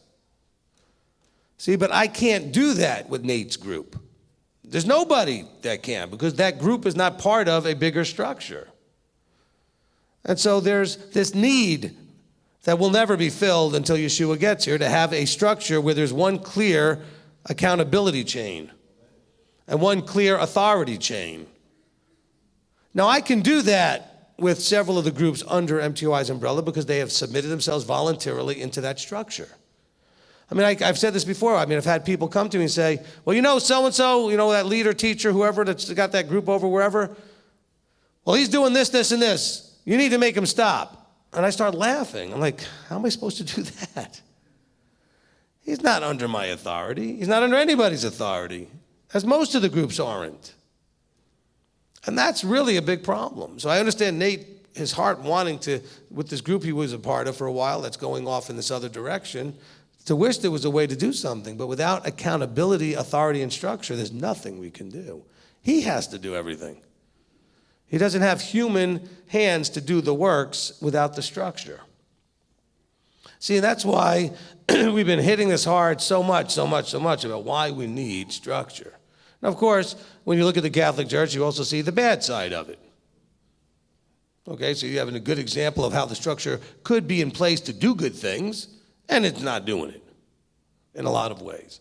Okay? So that's part of why people don't trust structure. Well, we've seen structure, and look at where that got us. But you've also seen, what do you call lack of structure? Chaos. Well, you've seen that too. That hasn't done us very good either. So we got to look to the Bible and say, okay, what was his intent, even though we've messed it up? Because quite frankly, I think we can agree, almost everything he intended, when we got our hands on it, we did what? We messed it up. That doesn't make the thing that he designed wrong. Did he design marriage? Do we mess it up? Does that make marriage wrong? Is it a bad idea? Is it a bad institution? Is it flawed? No, we are. Okay, same thing with structure. The vertical structure is not wrong. We just have done it very badly. I mean, it's just the way it is. But what do most people want to do? Throw out the baby with the bathwater. Get rid of the structure, because after all, we can't own the blame. Oh, we want to blame some of the people in there, but instead of blaming them for doing it badly, we blame them for putting the system in place. Right? Okay, generally you hear people attacking the structure and not just saying, no, that leader implemented it very poorly. Which, by the way, you should make sure how you're doing that in the correct way and to who you're saying it and all the other stuff that's incumbent upon you in terms of how you treat leadership. Because they may very well be doing it badly. Saul was doing it very badly at that point, that David was being chased around and he was trying to kill him. And David wasn't saying anything negative about Saul. So just let's remember all that. So thank you, Nate, for bringing it up. The sad part is, and I know the people you're talking about, and there's nothing that we can do directly to impact that, except to try to do this the best we can and be an example so that one day when they realize that what they're doing ain't working, they might say, where is there something that is working? You know, we, as part of our vision statement when we were putting the MTY together, and we share this with the leadership when they come in to join MTY as leadership. And actually, some of you that are new in the MTY leadership, remind me to send you a document that was the bullet points from the first meeting in 2013, or whatever it was, where I explained kind of what I thought the vision was for what MTY was going to be. And in it, one of the things was that as we're putting this together is that we are, I don't know if I wrote the words in that little vision statement, but in that first meeting is that we're trying to show people, almost like a beta test, what structure could look like if it was done better. I'm not going to have the pride and ego to claim we're doing it perfect or right, but certainly we can make the effort to do it better. That people, if they don't necessarily come and join what we're doing, at least they can imitate it. At least we can show them what structure could look like and leadership could look like in a correct way. I'm glad you appreciate that. Thank you. I mean, that's one of the major reasons for our existence. Of course, we talk about working together to serve the body. That is our primary reason for existing. But the other part of it is to show the structure that makes that possible. The structure that is more effective in serving the body and meeting the needs and helping the people get from where they are into the kingdom. And so just realize that you can all run into congregations like Nate has and say, it breaks my heart, I want to help. Nothing that can be done until that leader comes under accountability, gets headship, gets discipleship. You know, here, I'm a Baptist pastor. I've been walking this walk over here. All of a sudden now I'm over here and I'm a Messianic Baptist pastor. I'm a Messa-Baptist. I'm a Messacostal. I'm a mess. It doesn't matter. I'm a mess. But I'm still holding on to the mic. Did you notice I never put it down? And so what they do is they just move from Sunday to Saturday, stop Christmas and Easter, eat a little differently. They think now they're a Torah observant. And they're qualified to teach. And they come under no discipleship ever. Because after all, I've been a Baptist pastor for 30 years. I know the Bible. Well, you just made all these changes because you realized you didn't. You would think. Because you taught all those people Sunday, Christmas, Easter, the law's done away with, nailed to the cross, sloppy grace, whatever you taught them.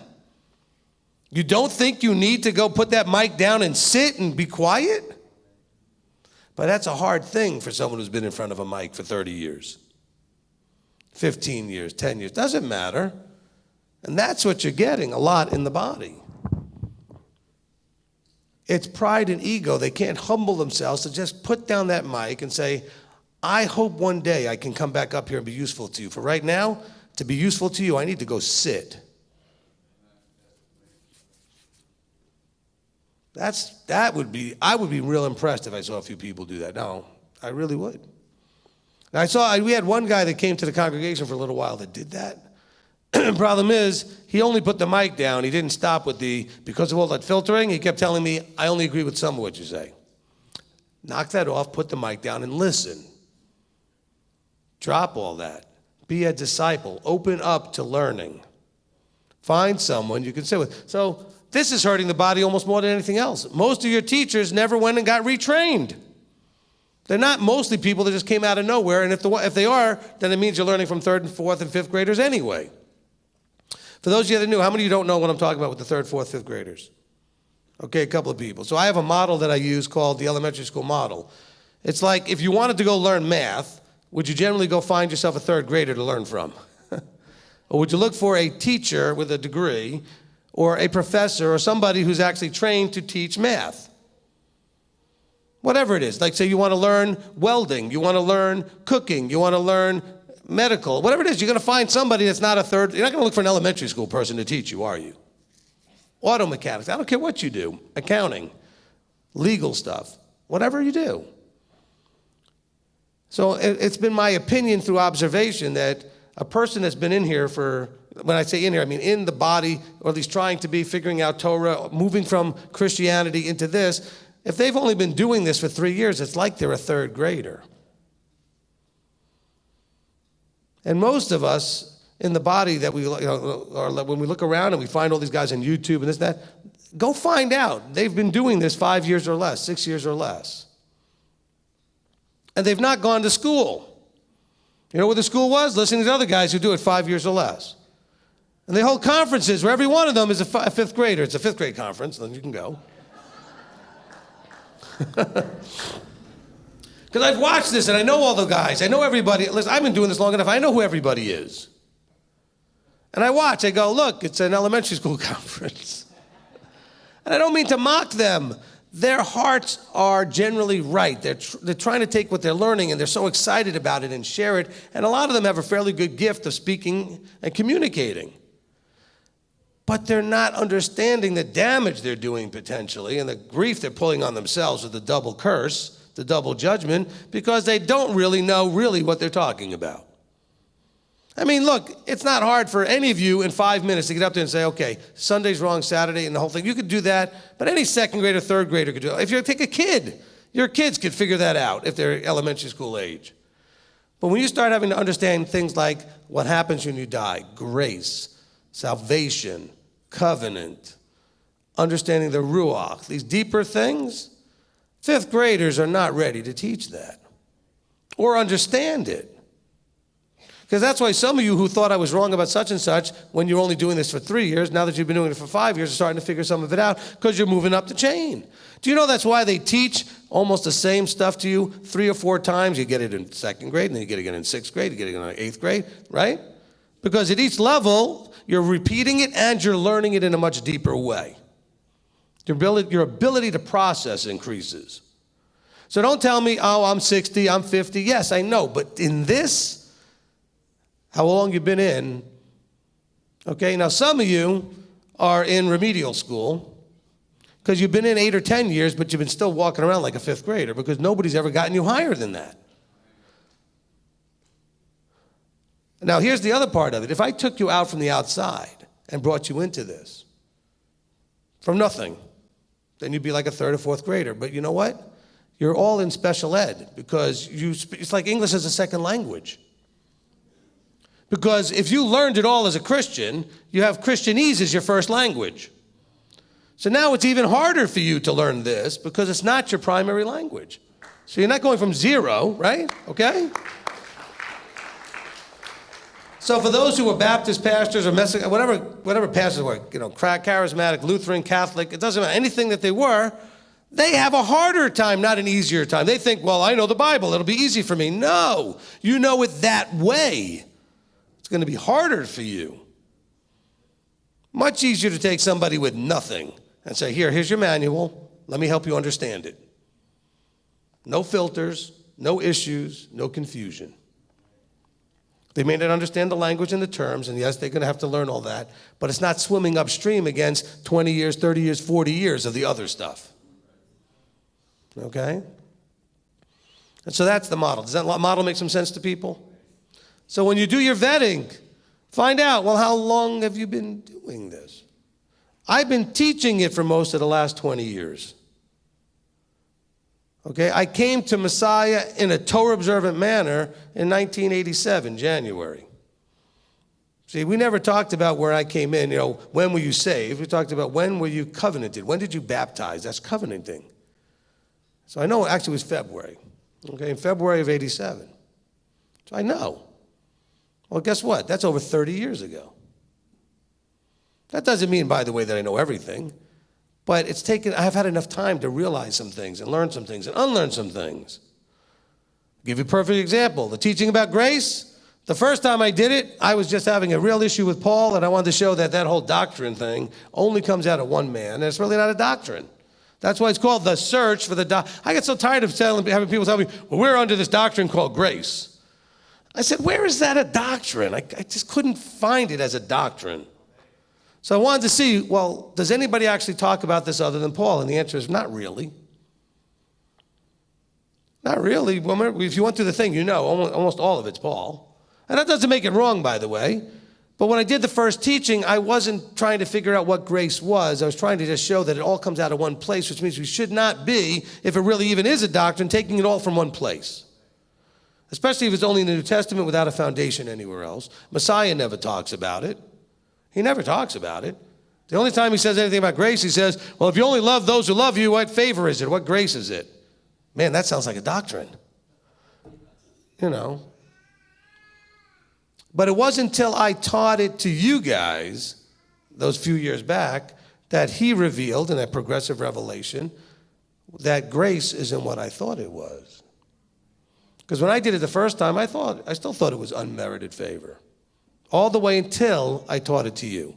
And I didn't figure that out before I started putting the teaching together. It was while I was putting it together that I was like, the light bulb, the Ruach said, no, it's not what you thought it was. And I'd already been doing this for, almost 15 years when that happened. But that would make me a high school going into college guy, right? I'd be a college student at that point, 15 years. Going maybe into grad school. Do you understand what I'm talking about here?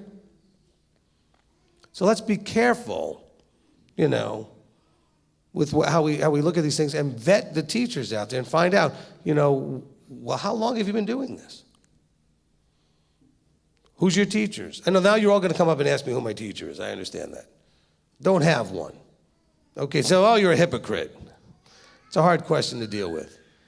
I did study and listen to lots of teachers, but the thing is, at some point, somebody at the top, and you either believe it or you don't, gets downloaded directly. That's not bragging. That's not ego or pride. That's my only answer. Now, a lot of people can claim that. It's up to you to figure out if that's true or not. Is that fair? But you can see how there's a problem. At some point, there isn't anybody to train under. Who trained Moses? Do you understand what I'm saying? There's at some point, and I'm not claiming I'm Moses now. I'm just saying at some point, you just get to that place where there's nobody else to teach you. But everybody can't just claim that. You have to vet it. Someone said to me, well, how'd you become a rabbi? I said, the group of people I was working with, they recognized that in me, and they decided that's what I was. I didn't decide that.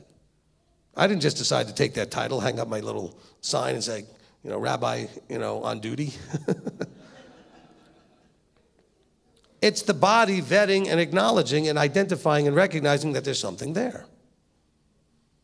And so, yes, I always feel awkward and hypocritical when I say everybody needs to find out where the teachers are. And yes, you may find those rare few that there's nobody to teach them at this point. Okay? And I think you can back up there. I mean, isn't there quite a bit that I teach that nobody else is teaching? So who was I going to get it from? I know where I got it from.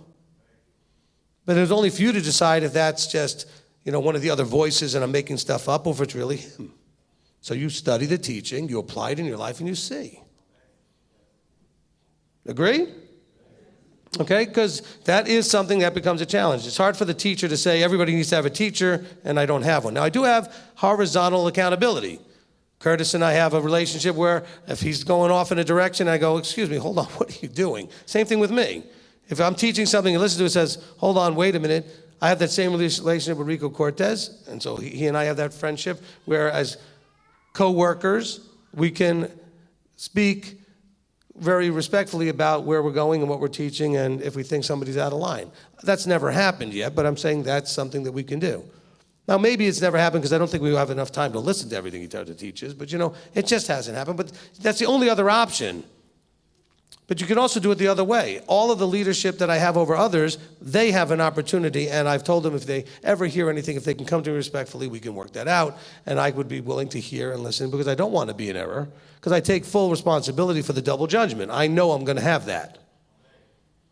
And a lot of those teachers just think it's exciting to grab a mic, put on a camera, and be on YouTube, and don't even think for a second about that double judgment thing. They're just excited about what they're learning. But you know what? Once you throw it out there in cyberspace, what if 2 years from now you realize, that wasn't exactly correct? Well, but you've been doing. Now, what about all those people you taught wrong? That's tough. That could be really tough.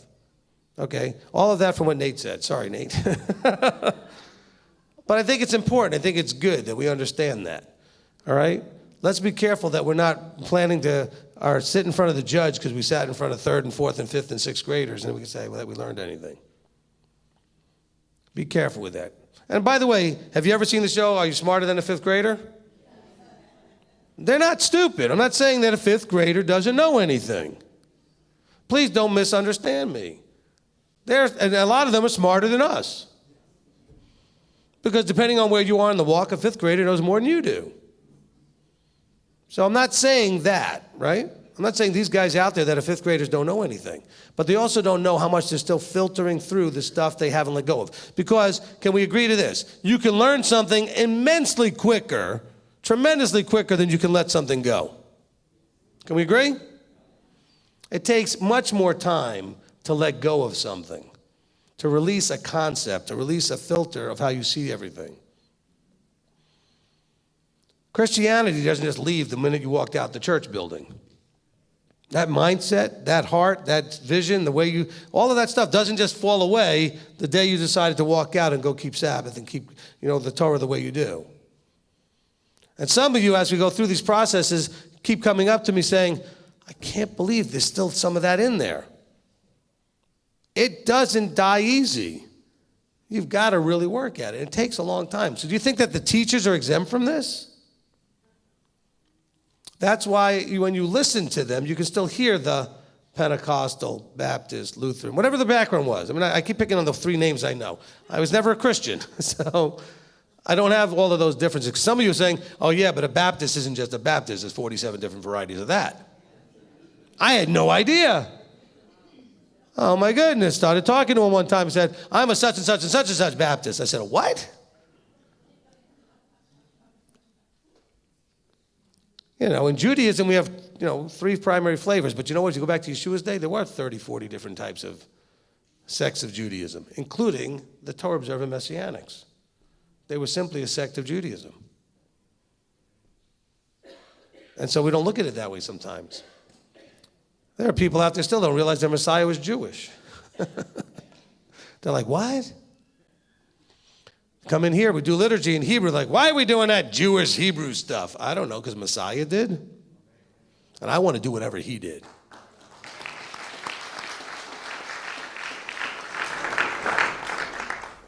Where's the mic? Now that I just killed most of the afternoon here. Hello. Speaking of coming out of a mess, humbling myself and learning to fear Yahweh, I have a question about coming before Yahweh in prayer. In 32:20-21, it says, for they are a perverse generation, children in whom there is no trusting. They made me jealous by what is not El. They provoked me with their worthless matters. I tend to circumcise my heart before I come before Yahweh in prayer, but I hear other people that pray, what color should my dog be today? Or they come to me with issues that just, I don't know. What is your opinion about things we should pray about and humbling our heart before Yahweh? Okay, so in this particular verse here that you're reading, I'm not sure that as a direct correlation to the topic, but I can see how you can get that you want to see how this applies to that. And that's fine. There's nothing wrong with that. First of all, let me just deal with this verse for a second. So part of this is that listen to the language he's using. What does perverse mean? Perverse means taking something and twisting it into something it was never meant to be. That's perverting it. So you want to see if you think of perverse, and a lot of these words that we use in the Bible, we tend to always go to the sexual stuff, like lust. Well, you can lust after a lot of things. It's not sexual. Perverse doesn't always have to do with that either. You know, you call someone a pervert. Well, you know what? If you're going to work on the Sabbath and somehow justifying that's right, that's a pervert. You pervert. Now we got a new one. We're going to have a whole series of them. You sicko. You pervert. But when you take the word and you twist it, that's perverse. Okay? And so he's saying very clearly, he says, for they are a perverse generation, children in whom there's no trusting. And the trusting goes both ways. We do the perverse stuff because we don't trust him. And Yahweh watches us do it and realizes he can't trust us. Did you follow that? Okay? And by the way, when you ask about who is a teacher and I talk about direct downloads, I've never said that ever before about this verse. I'm just looking at it. That's what I feel the Ruach is leading. So I'm learning this as I'm saying. I mean, I'm thinking that's great stuff, and I never looked at it that way before. So I'm just saying that's how I learn. My mouth moves. I'm just saying, you know, people say, well, you know, because I put these teachings together like when you hear me teach, and I don't have any idea some of the stuff that comes out when I get here that wasn't there.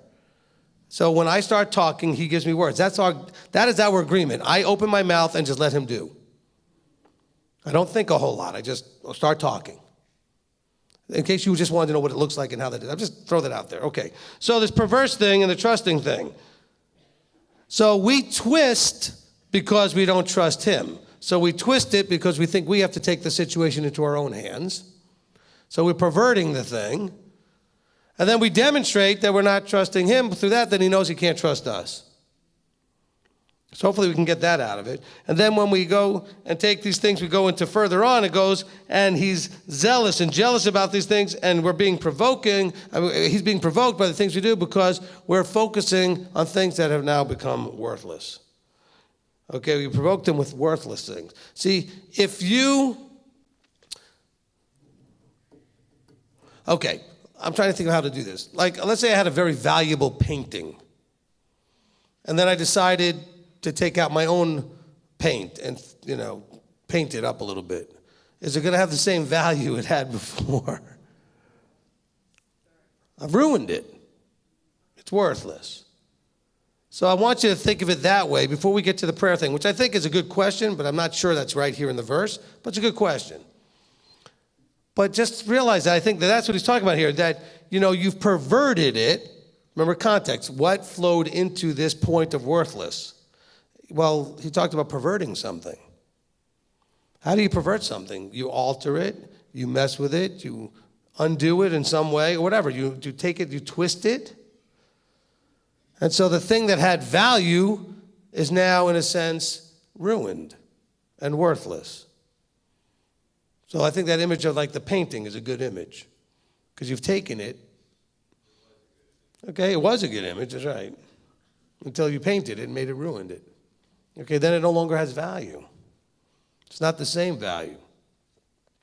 Because you've taken it and, because maybe you looked at it and go, well, but it needs another house over here or a tree or whatever, maybe it was an outside picture or something.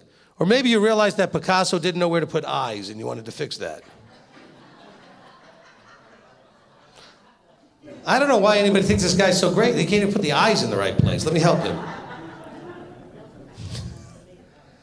Okay, you just destroyed $1 million painting. But you're the most priceless thing that he created. And you're perverting this because you're using this for things he did not design you to do. You're perverting it. Okay? This is the whole gender confusion thing, too, when you want to take it in that direction where we normally think of perversion from a sexual point of view. Okay? So it's not like you say you're a pervert because you're like being a peeping Tom. Not that that's not a pervert, but perversion would be more I'm a man and I'm designed to be with a woman, and if I go to be with a man, that's perverting the design. And vice versa. A woman that's designed to be with a man, being with a woman is perverting the design. And I'm not picking on any of that. It's just that it's twisted. But see, normally we think of these things in very offensive ways. because you think somehow that person's doing it on purpose. Another thing, oh, you're just twisted. You're perverted. You're sick. No, what they're doing is perverted and twisted. They may also be sick and everything, or they just may be in that place that through the broken, damaged, handicapped, whatever, they just don't know any different. Okay, this is normal to them. It's not like they're choosing to go against everything. And we have to be careful about how we treat those in that area that's become so prominent right now. I mean, I went to college with some like that, and they hung out with us and played cards with us and everything else. They were nice people. Just as the only difference was their desire for the gender differently than I would have thought they should be doing.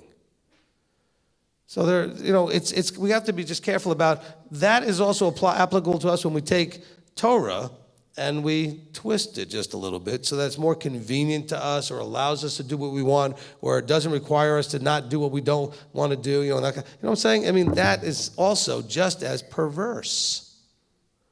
And don't kid yourself otherwise.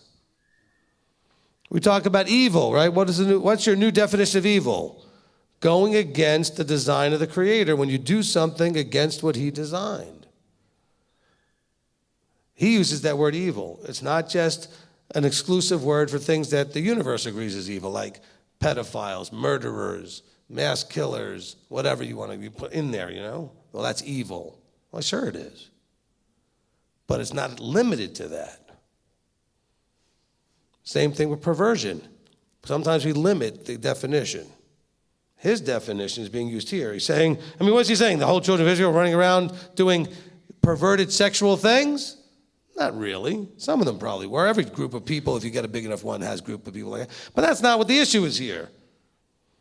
He says, you're provoking me with all their worthless matters. You've taken things. There's a part where he says, your Sabbaths and your holy days I loathe. Was it because they had the wrong calendar? Or was it because of the way they were doing it? They were twisting and perverting what was his. Excusing and justifying doing things they shouldn't do. So that's why he turns it around and says, your.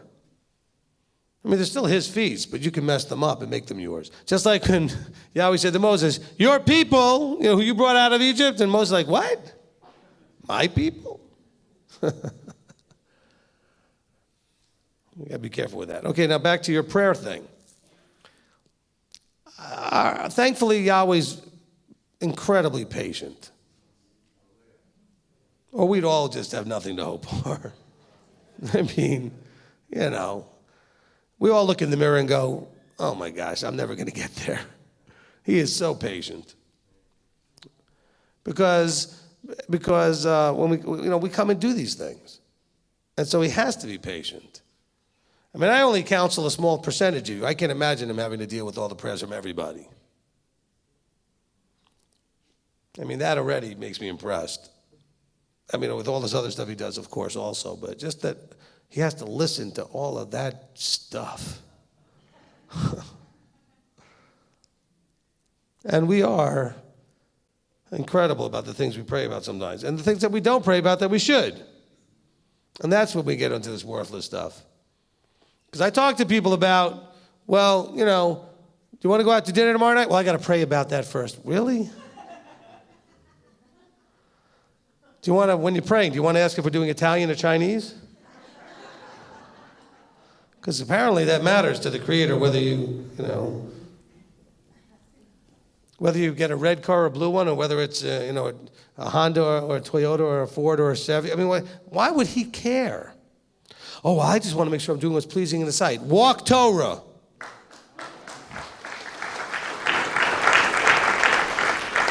It's incredible, and this is in Christianity especially, that they're so like, oh no, I don't do anything without praying first. Okay, and when you prayed about eating pork and, well, I didn't pray about that. And keeping Sunday, oh no, I didn't pray about that.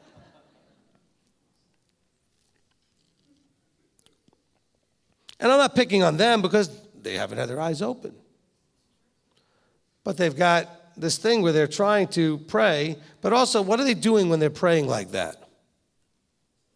They're undermining the whole system of you showing what you would do.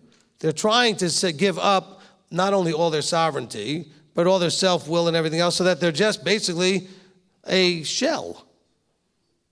I'm just a robot, and I'm just going to wait and not do anything unless he says to do it. From that point of view. As opposed to him wanting to see your personality, what you like, what you don't. I have people say to me, well, I'm not sure. I kind of want to move to Tennessee, but, and this, and I'm just waiting for a fleece and a sign and a this and a that and a blah, blah, blah, blah, blah. And I look him in the eye and said, do you think maybe Yahweh's just waiting for you to figure out what you want? Well, I don't want to get, and do anything he doesn't want. I said, well, he tells you what he wants here. I don't think he really cares where you live. Now, there's been a few people like Abraham where he's cared where he lives. He said, I need you to leave here and go there. But he wants you to, what do you want? And then make sure as long as what you want isn't in opposition to what he wants, you can do everything he wants you to do wherever you live right now. It may be harder or easier based on that, or you can move somewhere else and do it. There's probably not a whole lot of places on the earth that you can go that you can't do what you need to do. You may have to do it all by yourself. So when you tell me blah, blah, blah, blah, blah, blah, I sometimes have to say, well, what do you want? And you know what the people do? They come through so much Christianity, they go, I don't know. Because they're afraid to actually acknowledge what they want. Because doing what they wanted had not done very well for them most of their life. Anybody have that challenge? But if you counsel with me, want my answer? Move. Come to Tennessee. I think it's great. I don't know what to tell you. What do you want? Is where you are giving you what you need and what you want? If it is, stay. If it's not, go find someplace else where you can get those things. Well, but some of it I can get here and some of it I can get there. Okay, well, which ones are more important to you? Oh, I just want to do what's more important to him. Well, you're already keeping the commandments wherever you are, or at least you should be. That's what's important to him. You can do that in Canada, or Austria, or Sweden, or the U.S., or anywhere. But maybe you want and desire more fellowship. Maybe you desire and want more something else that you don't have that's totally in line with what he says, and you can do that more readily and have more access to it if you move. I'm not saying Tennessee either. There are some small groups forming in other places where you can move closer to them because they're already close to you reasonably, Out in the West Coast, we have a couple of little groups there that are trying to come together every now and then, whether it's in California or Oregon or Utah or Washington or wherever. They're starting to, and they might realize, you know what? It may be better if we moved closer to each other. Maybe I don't want to move all the way to Tennessee, but maybe we can move a little closer to each other, in Alberta or in Washington or in Manitoba or in Sweden we got some people here from Australia. I know other people in Australia. You know where they are? I don't know, about 2,000 kilometers away from each other. Speaking the way the Australians would be, in kilometers. But that's a lot of, so maybe you'd want to move. But as far as but I want to make sure it's his will. You have free will. Can we agree that he wants you to have joy, peace, happiness, all that other stuff? All right. Can we also agree that what you think of that looks like and what I think that looks like in the next person might be a little different? Some of you want to be away from big crowds. Some of you like big crowds. Some of you want to have farms. Some of you want to be in cities and have those kind of jobs. Everybody's got their own preferences. But in all of those things, you can be Torah observant and in covenant. And believing in Messiah and being under that headship and all of those things. It doesn't have one way of looking. Now, at some point, he's going to gather everybody up and bring them to the land, and then we'll have a whole nother situation. But that's not when we're going to be making the choice except to follow him. He will literally be here gathering us up. Okay, I'm following.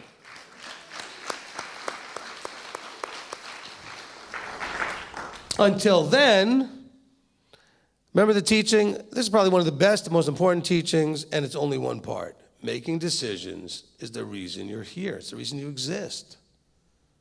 That's a teaching he kept me up all night to make me teach. Right? Isn't that the one I said that about? Okay?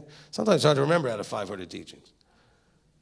But he wouldn't let me sleep to get up that next morning and do that teaching. I didn't have any notes for it. It got me up to start writing some things down because that's what it's all about. And the Christian mindset is one of the mindsets that took that all away. Because with Christianity, generally, you had to make one decision. Get out of your chair, and basically they badgered you, encouraged you, begged you to come up and make that decision. They embarrassed you into it. They had to, oh, don't worry what your friend might say. You can get up and you can come down. That whole show of listen, if I was back in those days, if I could have been in that system at any point, I would have said whatever I would have said, and I would assume that if it was for you, you'd have jumped out of your chair. I wouldn't have had to beg you. But they'll sit there for half an hour. It's okay, and don't worry, and right? Oh my gosh. Because I sat through that once at a Christian concert that my wife and I went to because we liked the music back in those days. Because we didn't know what else to listen to. And they stopped in the middle of it to do a little altar call thing. And I'm like, are you kidding me?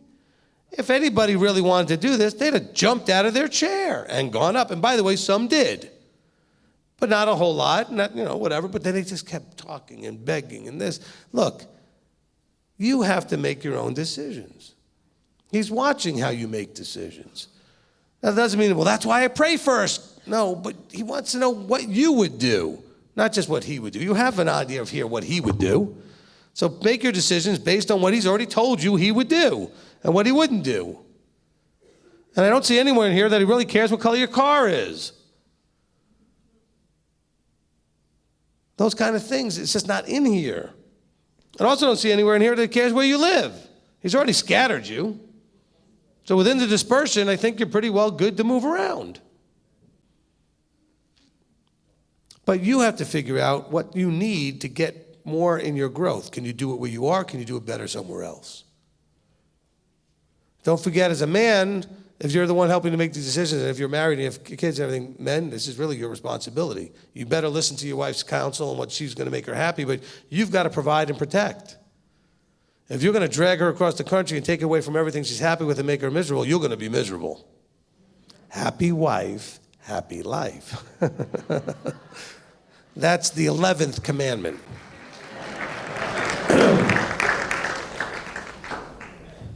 "20 years, I know, okay? Not because of anything negative. I said, that's what I've learned. When my wife is happy, my life is good. When she's not happy, nobody's happy. Ain't nobody happy if mama ain't happy. Tell the kids that all the time. Let's keep mama happy. And that's by design. Okay, so sure, you may be all like, well, I need to get under rabbi and I need to go to Tennessee. Well, make sure mama is the wife and the parent of your children and all of that is happy to do that. Don't just drag her across. Well, I'm the head. But you have a responsibility of that headship. Provide. Well, I am providing. They need to be over here. Well, make sure that, it's a lot. You know what you need to do? I'm trying to think, what is it called? Oh, get counsel. That's the one, yeah. That would work. You might want to talk to somebody that you're under and say, well, blah, blah, blah. And I will say to you, well, how does your wife feel about this? Does she want to move? How happy is she where you are? Get under that headship. Get in counsel. All right, so does that answer your question in a very long-winded, extended way? Okay, Daniba? Yes. And I do apologize that today the color was black. Oh, yeah. Sorry for that, too. For those of you that were playing along, the color was black. No, I didn't say that. I was just teasing. Yeah, I know. I do love seeing all the people with the shirts on, though. That's really good.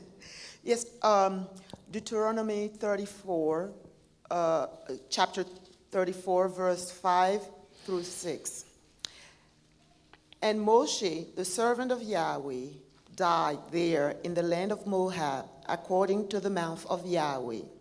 And he buried him in the valley in the land of Moab opposite Bel Peor, and no one knows his burial place to this day. And this passage reminds me that, give me, the picture that Yahweh himself buried Moses.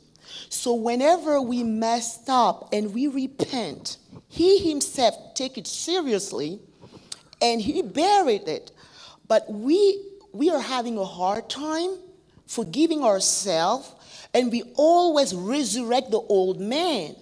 Meanwhile, Yahweh himself, he doesn't send the angel to bury him. He himself takes it and buried it. So he brought it to my remembrance that it is a sin in the eyes of Yahweh when we want forgive ourselves or let it go whenever we repent. And then he connects me to when he said, King David, a man of Yahweh's own heart. Why? Because quickly when King David messed up and he repented, he moved on. He never looked back. And he brought also the image of the wife of Lot when Yahweh told them, when you go, don't look back. And she looked back and she became a pillar of salt. But because he does not transform us to a pillar of salt, always we go back and we tell whatever we did. But this was a good learning for me, and then it's bringing up, but because, I spoke to a lot of sisters, commingle, but I have noticed that this is one of our biggest hurdle. We are having a hard time, let it go. But if we can bring that back to our remembrance, that it is a sin, then maybe it will be easier to move forward and not look back. Amen.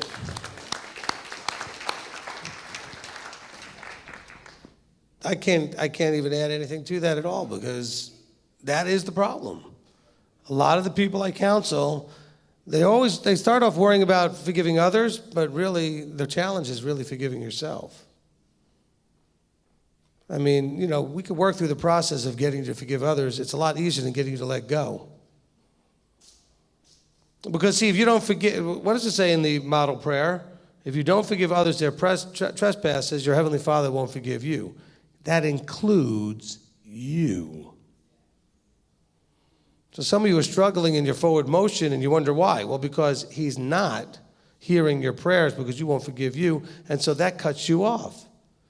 So he can't forgive you if you won't forgive you. Some of you are thinking, well, I feel like I'm still being punished for things and this and that, or whatever it is you think is going on. Instead, well, have you forgiven you? Because see, some of you think, well, how could he forgive me? I did this horrible thing. Well, that means you can't forgive you. There's nothing you do he can't forgive you. But can you forgive you? That's a really big part of this. All right, next. Over here. Okay, David.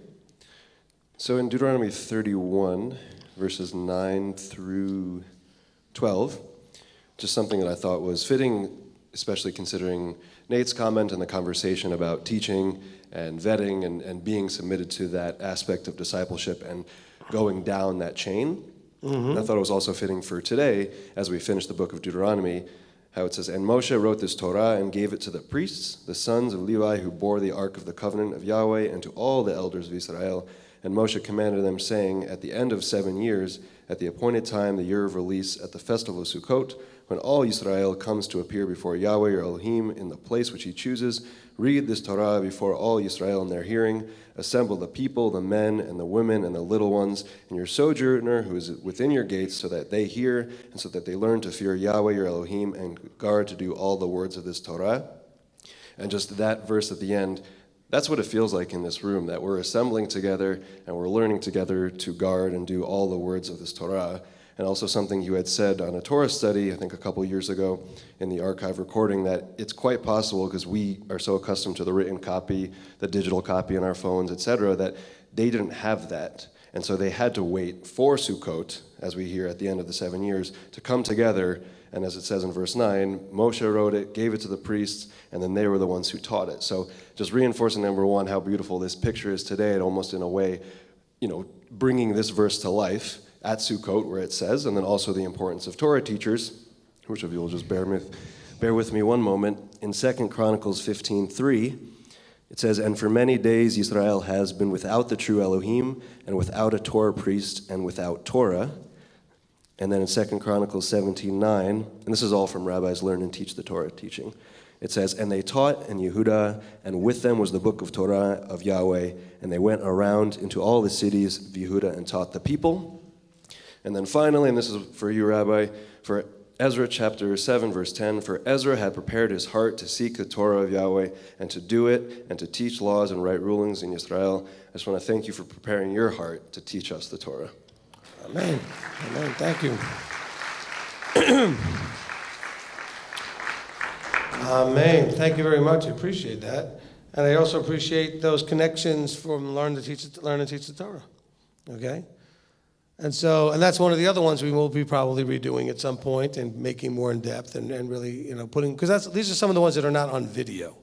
And so I'm trying to get them onto video.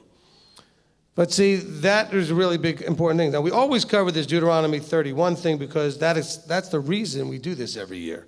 We don't really know necessarily when the year of release is, so we figured, well, certainly being a maximalist isn't going to hurt us to do it more often than less often. And so that's what started us doing Deuteronomy every Sukkot. Because when I read that verse, I said, well, why don't we do this at Sukkot? Now, by the way, it started out as, I'm trying to think, we had gave it like an hour in the morning or something. It might have been less, but we just read it. And then had a little discussion until the next thing you know, it took up the entire morning. And that's really not even enough. We could do this all day and be as happy as can be. And that makes me happy watching as your teacher, seeing how happy you are and joyful you are to get into his word and to study it and then want to take it and eat of it and make it be a part of your being so that you walk in it. Okay, and that's so awesome. And so I really appreciate that. Okay, so that's what you're seeing, though, is that notice again, it doesn't say that Moses wrote the Torah down, gave it to the priest, said, stick it in the ark, don't worry, the Ruach will teach him everything. We said, no, let me give this to the leadership, the elders and the priests, and say, you guys have guardianship over this, make sure the people get it. And in case that's not clear, you're going to read it out loud. And so all the way down to verse 13, where their children who have not known it should hear it and learn to fear Yahweh. And I just wrote down a note to myself to make sure I bring that up when we go into part 8 or whatever it is tomorrow. And I said we'd pick up on verse 9 where it talked about your responsibility to deal with your children. And so I may just kind of reminder to myself to maybe use that verse tomorrow. So we'll see how that goes. But just understand that we have to accept what it says, that they're supposed to be Torah teachers. You're not supposed to be able to figure it all out by yourself. You can figure a lot of it out by yourself, but you're not supposed to be able to figure it all out by yourself. You're supposed to need guidance because that helps us get that alignment right, that mindset and heart right to go looking for help and realize we're not, get off that self-sovereign throne, we're not just going to figure it all out for ourselves. We have to get that going. And so he designed it this way, and we could either like it or not, and that's irrelevant. We have to get in line with it. That is relevant. Okay, Yahweh never says, only do this stuff if you like it and agree with me. The covenant started off with, you already said that no matter what you say, we're going to do it. And I always point this out, and people sometimes laugh or not, but I think it's incredible that they had to agree before he said anything. Because I know all of us would say, if I came to you and said, listen, I want you to agree with me on something about what I'm going to do over here, and you're like, well, what are you doing? Oh, no, I need you to agree first. See, that works in Congress. You got to sign it first before you read it. Oh, let's pass it first, then you can read it, okay? This is not Congress, in case you didn't notice. I'll drink to that. Okay? But to me, we have to get to that place because in your life, and I have some of you said this to me, well, I'm not doing that yet. And well, why aren't you doing it yet? Well, because I don't understand it. I'm not going to do it till I understand it. That the teachings are to help to teach you so you can understand it to do it. But when I say understand it, I mean the mechanics of it. I don't mean the why, the heart of it, the purpose of it. I mean, if you're supposed to keep Shabbat, you can't do it if you don't understand what that looks like. If you're supposed to keep feasts, you can't do that. If you're supposed to eat different, you have to understand what, when, How? You guys are telling me I'm not going to do it till I get the why. Well, where does that come into Exodus 19? He said you have to just agree. Essentially, the wording is you have to agree to trust me. That you trust me so much that you're going to agree blindly in advance. It's not really blind. I mean, he just wiped out Egypt, put them through the sea, parted. I mean, he did all this stuff. It wasn't very, I mean, I'm like, hey, whatever you say, I'm doing it. I mean, what other choice could there be that would make any sense? But then we don't live it. And you weren't there, so you're like, yeah, whatever. Okay, but you're grafting into and joining yourself to that covenant. Not what Christianity told you, something to do with Messiah and the new thing and whatever. No, that's the covenant. Messiah refers to it all the time. Paul does, Peter does, John. They all refer to it in different ways to what they write. The covenant of, he said, if you would trust me and do everything I say, I will take you as my people, personally, my set-apart nation. Wow. What better thing could that be than that? I mean, but it starts with you have to choose. That's why we word it this way in the declarations, right? When you're reading it, of your own free will to choose that covenant. To choose to fully come under that covenant, to get rid of all other covenants, to come completely under his rulership and authority, and then take on the responsibilities of that citizenship. What is the responsibilities? He says that you do it. That's the responsibilities. And you do it in how? With all your heart, mind, strength, being, etc. That's it. It's not complicated. It's just not something we do because it's all-encompassing. We like doing things kind of, sort of, a little bit, partially, whatever.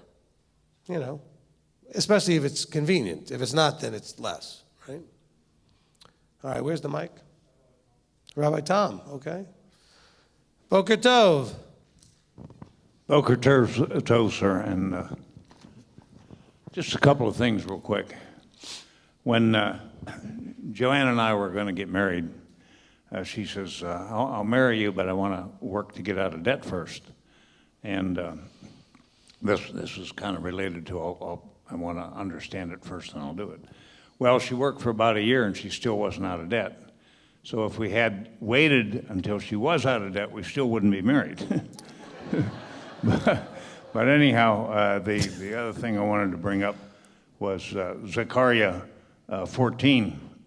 And it shall be, if any one of the clans of the earth does not come up to Jerusalem to bow himself to the sovereign Yahweh of hosts, on them there is no rain. And if the clan of Mitzrayim does not come up and enter in, then there is no rain. Of course, I look at Mitzrayim as those with an Egyptian mindset. But I think this is clarified for us in Devarim 32, where it says, let my instruction fall as rain, and my speech drop down as dew, as fine rain on the tender plants and showers on the grass. So rain here is symbolic of instruction. And so what that tells me is that if we do not attend Sukkot, we're not going to get the proper instruction. And a lot of people say, well, I'll stay home and build a sukkah in my backyard. That's all well and good if maybe you're doing that for the first time, but you'll never get proper instruction that way. It's kind of like waiting till you're out of debt, you know. Appreciate that. Maybe that's why it rains so much when we're here. Every time. Every Sukkot. We had one Sukkot, I think it rained all but one day, and even that day it rained part of the day.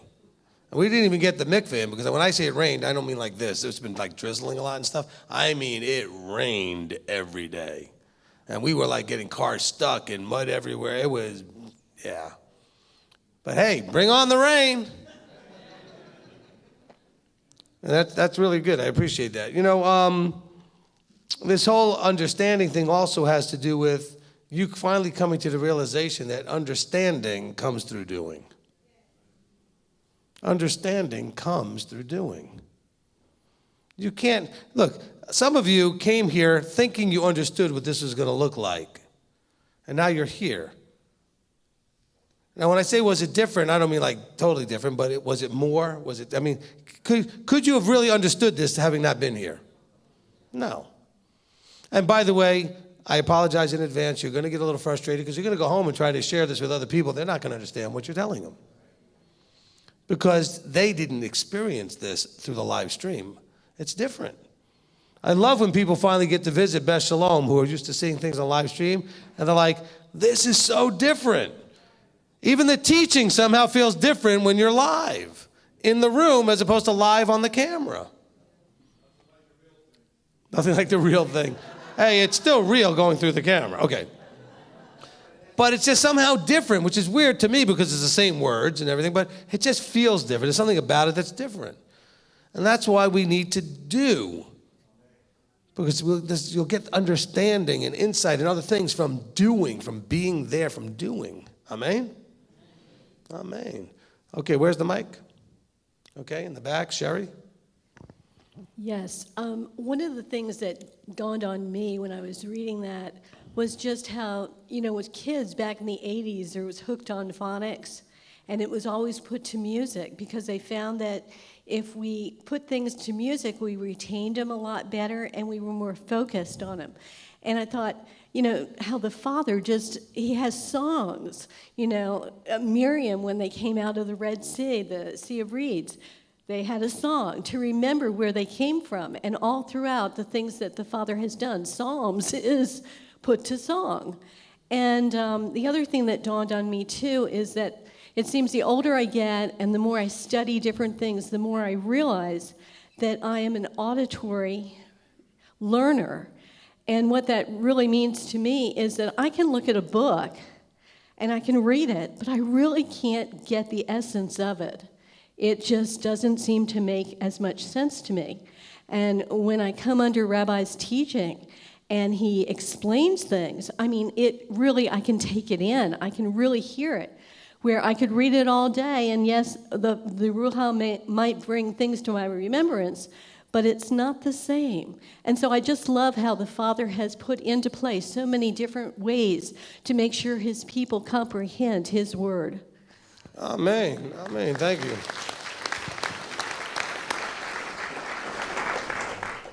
Amen. Look, think of it like this. I can play guitar. But it's different than like when Manny plays guitar. Okay?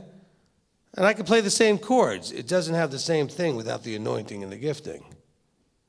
You understand what I'm saying? And so you can study, but what a teacher can bring can take what you've studied and add that color and flavor and those subtleties that only the anointing can give. So whether you're doing something artistically or mechanically, you can do it and maybe be even effective and it works and everything else. But then when someone who really has that anointing to do it does it, it's so much different. And because that's what they were designed to do. And so we all know that from our experiences. It doesn't matter what it was. But when you're in the presence of somebody, when they're doing what they're anointed to do, and every one of you has gifts and talents that you are anointed to do. And it doesn't have to do with the things that church told you, well, are you doing this gifting and that, spiritual gifts and all that. Stop all that. Every one of you has something that you've been designed to do really well. And it could be just the smile you have on your face. It really makes everybody always feel like that, just appreciating that you're always smiling. There are certain people that just, you feel good because you look at them and somehow they have a peace that makes you feel better. That's a gift. Got a lot of people out there walking around like they're sucking on a pickle. So don't think it has to be something profound in your mind. Because you know what? That person that might have needed that smile, that was profound. Some of you show up to services expecting to get something, but you know what? You showed up to service because somebody needed you. And next thing you know, it's because you sat with them in Oneg and just listened. Whatever it is. And so just realize that there are those in place that have anointings for, and so don't think of what I do as being such a big deal. It's a big deal in this area. Trust me, you don't want me to be the one that's fixing your car or fixing your plumbing or doing all these other things I have no gifting for. I could probably get some of it done. Don't get me wrong. I mean, there's some things I know how to do, but I am not talented in those areas. And so embrace the fact that when you're doing something that's not your gifting, you should be having someone gifted help you with it, guide you through it. And then you will get the greater benefit. Awesome. Thank you, Sherry. Okay, where's the mic? Okay, over here on this side, Anders. Okay, Rabbi. First, I was going to ask about Deuteronomy 30:6, about how Yahweh, your Elohim, shall circumcise your heart and the heart of your seed, to love Yahweh, your Elohim, with all of your heart and with all your being, so that you might live. But then I came to think about Isaiah 59.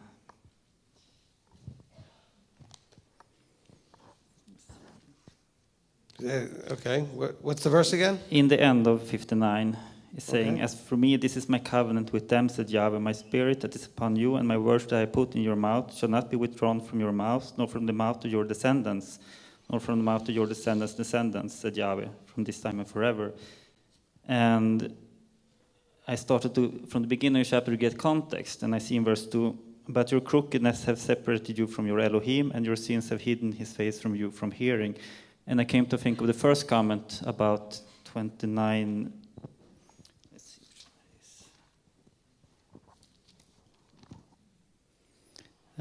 29:19, that he commented before, and it should be when he hears the words of this curse that he should bless himself in his heart, saying, I have peace, though I walk in the stubbornness of my heart.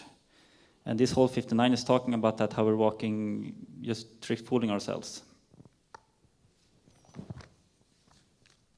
And from that I saw in verse 16, in Isaiah 59:16, he's saying, and he saw that there was no man, and was astonished that there was no intercessor. So his own arm saved for him, and his righteousness upheld him. So I connected to that Deuteronomy 30, how he's explaining about how it's going to happen, how we're going to be gathered. And this just stood out for me. And I kept reading in Isaiah, I just kept reading backwards. And it's all connecting about how it's going to happen, how it's planning it out. And I came to 50, Isaiah 50 and verse 2. And he's saying, when I came, why was there no man? When I called, why was there no one to answer? Was my hand too short to ransom, or having no power to deliver? See, by my rebuke I dry up the sea, I make the rivers of wilderness, their fish stink, for there is no water, and die of thirst. And I've just been reading backwards, it's connecting everything, how it's all planned out, and just confirming everything in the book. So for me, it's just been fireworks as I'm going through this. Awesome. Appreciate that.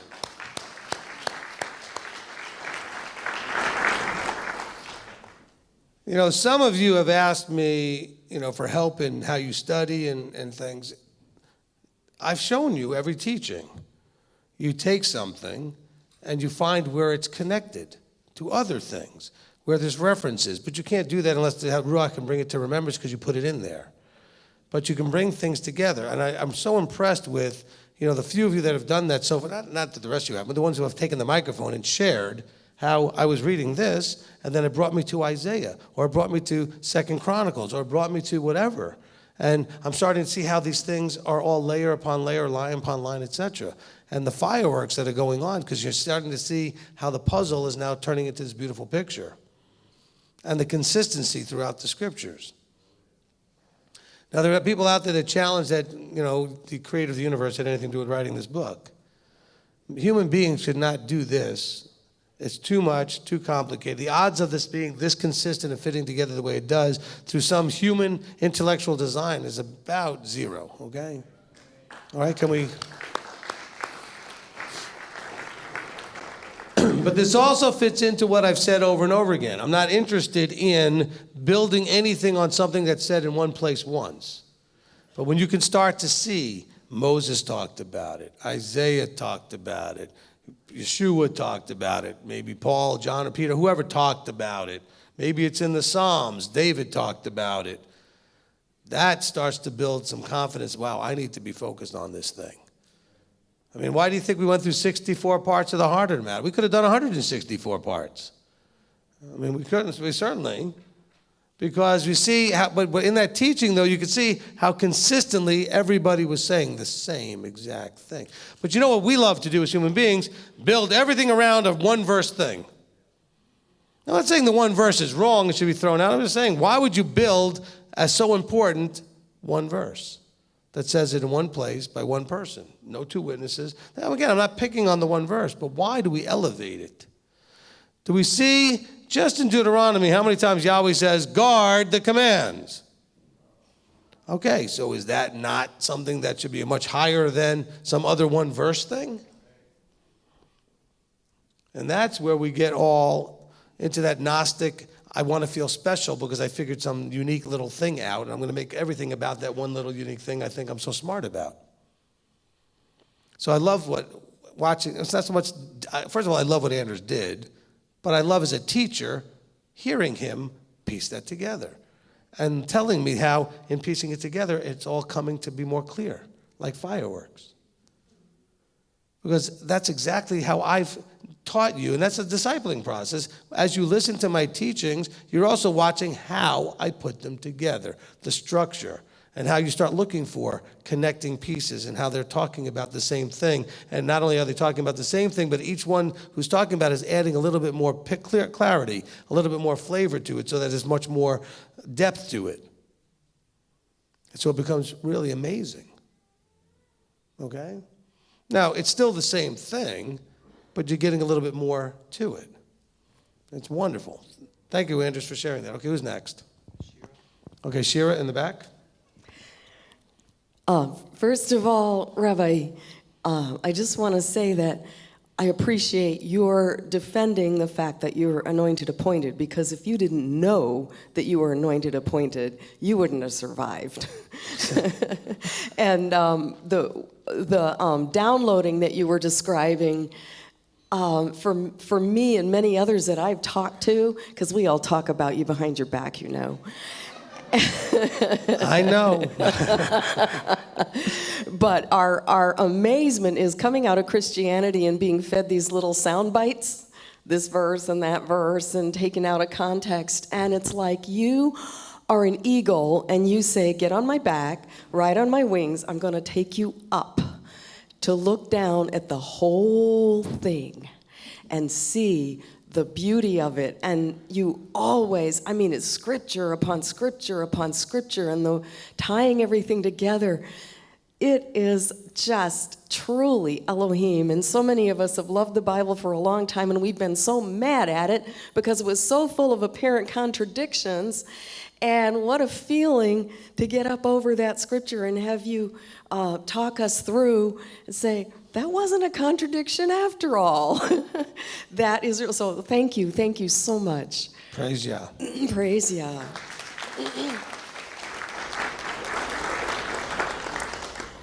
I would like to talk about Deuteronomy 29:18, and I've been having this connection going on for months, actually.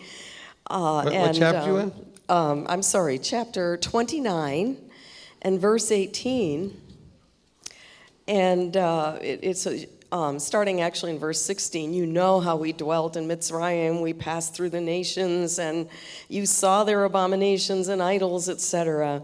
And 18 says, lest there should be among you a man or woman or clan or tribe whose heart turns away from Yahweh our Elohim to go and serve the mighty ones of these nations. And this hit me. Lest there should be among you a root bearing bitterness or wormwood. And I think of in Acts 8:23, Simon the sorcerer. You know, when he begged Peter, can I pay you for the gift of laying hands and having people receive the Ruach? And Peter nailed him. He saw his self-idolatry of personal power. He said, I see that you're in the gall of bitterness. And so once again, idolatry and bitterness seem to be connected. And then when you get to Hebrews 12, the author is warning everybody, beware lest a root of bitterness could spring up and defile many and destroy reverence and holy fear of Yahweh. And then he goes on to describe the Sinai experience, how overwhelming it was, and how they begged Yahweh, begged Moses, please ask Yahweh to stop. You just listen to him and tell us what he's saying. It was just such an overwhelming experience. And so I would love it if you could elaborate a little bit on this apparent connection between idolatry and bitterness. Because it seemed to me, the kids are over there studying the Beatitudes. And it seems to me that I've really had to watch my attitudes. There are some things that Father has asked me, conditions of life that I've been asked to live in, that I've begun to be very aware when I'm beginning to resent his authority, his sovereignty. And so the attitude becomes resentment, and then if I let it go far enough, I realize that I'm starting to slack off in my Torah observance. I'm starting to go, I don't really care, about doing this or that on Shabbat. So I've been really working on tightening up my attitude so that there's no bitterness, because eventually it seems to me that it goes right into idolatry. Or does idolatry lead to bitterness? Chicken or egg? What comes first? Maybe you could elaborate on that? The waffles come first. Chicken and waffles. Waffles and chicken. No. I know Steve's not here because he had to go drive the children back, but just a little gift to him while he's driving. Maybe he's getting to listen to everything. Okay, so look, as we take this, first of all, I want to say that there's an interesting. One of the most challenging things for me is to find is there any appropriate way or method or time when I can say that I acknowledge what he's doing with me. So I appreciate that you said that. It's kind of like the difference between the young lady who knows she's pretty or knows she's pretty. You got those ones that walk around going, because they know they're pretty. And there's others that they have a proper self-esteem. Because I've seen some really pretty girls that have no self-esteem and have no idea that they're pretty. They feel like, and you've seen that all the time. And so there's a level of, obviously, that's valuable for me to know what he's doing with me and know who I am in all this. But there's also that level that you have to understand, and that I need to make sure that I convey, that I don't think that fills me up in some sort of puffed up way.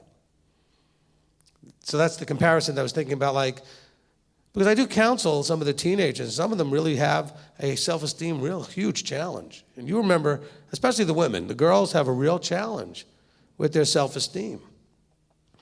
And some of them, you look at them and you're thinking, why? You're beautiful, you're smart, you have a warm personality. Why do? But they just do. And then there's others. Oh my goodness! I mean, they don't. They think that that the butterflies fly out of their. That just everybody should just look at them and know how wonderful they are, right? And so that anointed, appointed person you should be running from, the one who thinks that, well, I'm, and they're all puffed up. So I'm very reluctant to, that's why I always say, you are the ones that need to look and decide whether or not I have that gifting. I mean, I'd have to be an idiot not to think I have it. I mean, look at what I've been doing, look what the fruit of it is and everything else. So I appreciate, Shira, that you said that. That was very, encouraging. It made me feel more free. How's that, to be able to acknowledge those things? Because how else can I tell you that that's why I don't have a higher teacher? I mean, somebody has to be at that place where that's happening. But I want you to understand that I don't take that in any prideful, ego way. As a matter of fact, this is a brutal job. I'd almost wished I didn't have it. The anointed, appointed position, if you watch it throughout Scripture, does it generally go very well for those guys? Okay, so it's not something to get all that excited about necessarily. Although I get excited when I'm doing this part, the anointed part, because I'm learning as you're learning, and I'm excited as you're excited. And I go back and listen to the teachings, not because I love hearing the sound of my own voice, but because I said a bunch of stuff that wasn't ever in my thoughts or my notes during the teaching. Now, to what Shira was pointing out, though, from this section here about bitterness, I think that as far as the chicken or the egg thing, I think what's happening here, I really think that it's the bitterness that comes first, which is why you start seeking. Somehow, some way, being covenanted has been inconvenient to you, has caused you in your mind, in your perception, some sort of harm or offense. You've lost a loved one or friend or a job or something, and you're going to start blaming Torah observance and covenant on it and the creator of that Torah observance and covenant. And then you start seeking those that would have allowed you to do what you would have wanted to do. And that's where the idolatry comes in, the ear tickling. See, sometimes I think people forget the ear tickling isn't just somebody making you feel good. It's somebody's going to maybe even, how about soothe the bitterness? I say, oh, no, that wasn't what you needed to be doing. They're wrong. Oh, no, you should have stayed with that person or that job and worked. And there are a lot of ministries that'll do that for you. There are a lot of other belief systems that'll do that for you. So I think generally that bitterness comes first. But it isn't just a chicken and egg thing, because then it's the root of bitterness. So what happens is you're bitter, and it hasn't necessarily taken root yet. Then you go and find someone that's going to give you what you wanted, and now that root starts to form. Because now you're encouraged that you're now in a right place and that was a wrong place, and your bitterness is more solidified towards where you came from. So I think it's cyclical. It feeds on itself. But it probably starts with the bitterness. But then you're bitter, then you go into idolatry, and then you get more bitter, but not towards the new thing, but towards the old thing. Some of you really have a problem with bitterness that, let's put this in a right perspective. Instead of going from truth into idolatry, you came from idolatry into truth, and you're very bitter towards where you came from. That root is hurting you too. I mean, there's a flip side to this. Some of you are so mad at the system, or if you're right in doing this correctly, it's not the system that you should be mad at. And it's not the Father either, but the Father allowed you to be in it, so you start being mad at Him. Why would you wait till I was 65 years old to show me this? Anybody had that thought? You don't have to raise your hands. Or whatever age you are, thinking, why would you wait that long? Why would I have to go through all of this mess, make all these dumb mistakes, do all these bad decisions? My children now can't get into this because I raised them in that. And you start getting mad at Him. That's where you can really get in a problem. Remember, the bitterness is towards where you came from.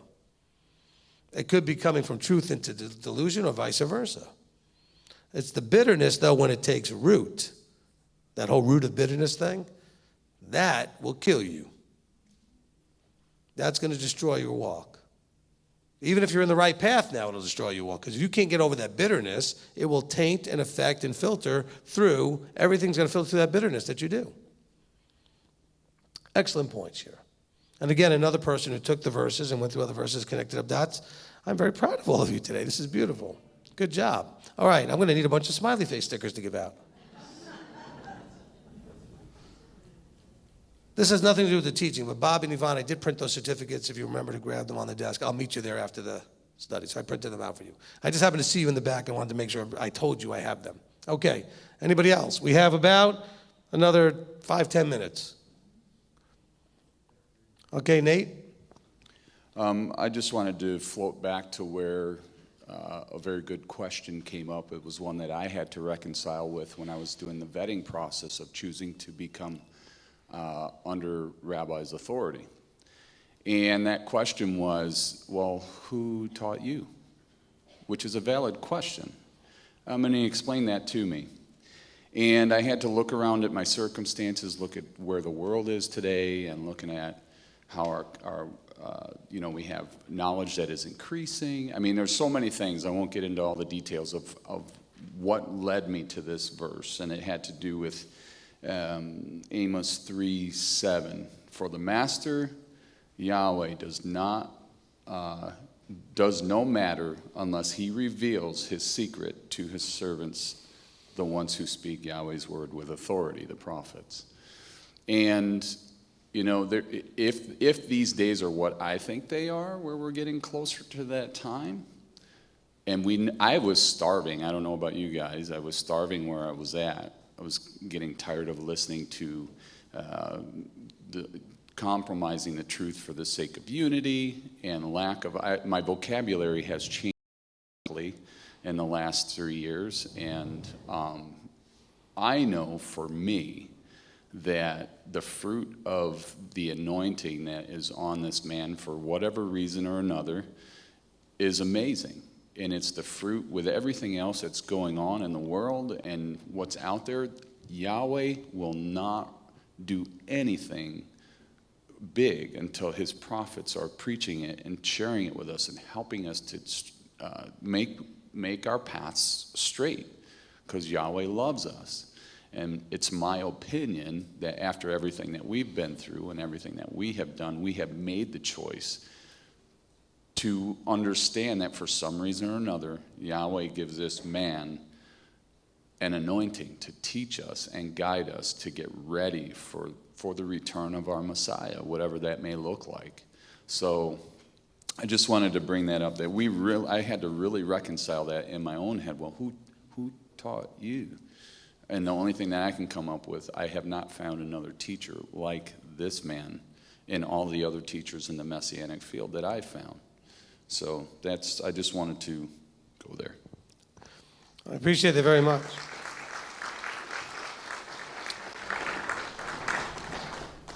There's a couple of things that I feel that are important to say based on what Nate was saying, which is, one is, I want to make clear that it's not that I don't listen to other teachings and other things to get input. I'm not like just sitting there meditating and I'm getting downloads or something. And I'm not just studying on my own. I've listened to, if you are at my office and you would have seen me, I always have something on. Now, but I'm doing it from a different perspective than maybe you are. I'm not listening to a teacher looking for a teacher. I'm not listening to a teaching looking for what they're teaching about it necessarily. I know that when I listen to anything, he will tell me either you need that little piece, add that to what you do, because I'm only looking for those little pieces, not necessarily the totality, or he's showing me that piece right there is not right and you're going to need to teach on it. When I travel, it's very hard sometimes because I don't get to see. Some of you, like when you travel, what do? You put me in the CD player. Well, I don't do that, but I will turn on the radio and I'll catch even the Sunday guys, because that'll give me material of what I need to teach, because that's what's being taught that I have to now come up against and shed light on. So I'll even put that guys on, not often anymore, but in the beginning when I was first trying to find out, Abba, what do you want me to teach on? And I would listen to some of those guys, even when I would drive these long 12-hour drives back and forth from Georgia to Florida, Georgia to New York, or because I was living in Atlanta, wherever it was, these long drives. And so, but not looking for what they're teaching, but just what does the download look like when I'm trying to hear these things? And I'm not recommending you do that. It will confuse you. And that's not me judging you and I'm so smart. That's just because that's the only way I could get the download to work, is I had to have exposure to something. So I don't want to, when I first came into my one little brief time in a church, in Worldwide Church of God, which was a Torah Observant church, right? They didn't do the pork or this or that. They were kosher, feasts, Sabbaths, the whole 9 yards. The thing that Abba led me into was, when you're there for a few weeks, you had to go to the head deacon and say, okay, give me a job. Everybody went to the deacon and got a job. You were going to be an usher. You were going to help with the sound system. You were going to do this or that or whatever you're going to be. You know where he sent me? The tape library. So within a few weeks of being there, I had the entire library of teachings brought home to my house every week. And my job was, the way they did it was, you would request something, I'd make a copy of it and give it to you the next week. So the library was all the master copies with the titles, and you wouldn't take one of them. You would basically look at it and say, hey, can I get one of those? And next week I'd have it for you. But all week long, I was listening to 5 or 6 of those a day. And again, not necessarily to buy into that. For some reason, I was never coming under a teacher that way, but it was gathering information and letting the Ruach start to piece it together. So I don't want you to think that I've not listened to or studied and that kind of thing. I do it. I still do. I still do it all the time. I am always listening to something. But it's listening to it from the point of view of, what are you going to show me out of this? Why did you lead me to click on that YouTube video or click on this person's thing so that I can glean something that will benefit the body? But then the real anointing and downloading doesn't come until I'm standing in front of you and moving my lips. That's when it all comes. That's when you hear me say, oh, I wasn't planning to go there, but we're going to go over here now. How many times does that happen? Like every teaching? Because it's happening right as I'm doing it. So you're witnessing, this is the way I have been, this is the way he works with me. You get to see it live and in color, you know. First time I ever taught, my wife asked me, you've heard me tell this story, my wife asked me, let me see your notes, because of course, like a good wife, she was afraid to be embarrassed. You can imagine if you know, Sami, if I ever put David up the first time, you're probably thinking, I hope he does good, I hope he does good, I believe in him, right? And so here I was going to be standing in a congregation, I was actually hired, you ready for this? To do a 20-minute Torah portion. Yeah, you can imagine how fun that was for me. It takes me that long to say hello. So, but some of you would be really intimidated if you had to get up and do a 20-minute, teaching of some sort. But I'd never done one before. No, I knew I could get in front of people, and I've done other things and trainings and meetings and all that kind of stuff, and I never had any concern or nervousness to get in front of people. I'm very comfortable in front of the mic, always have been.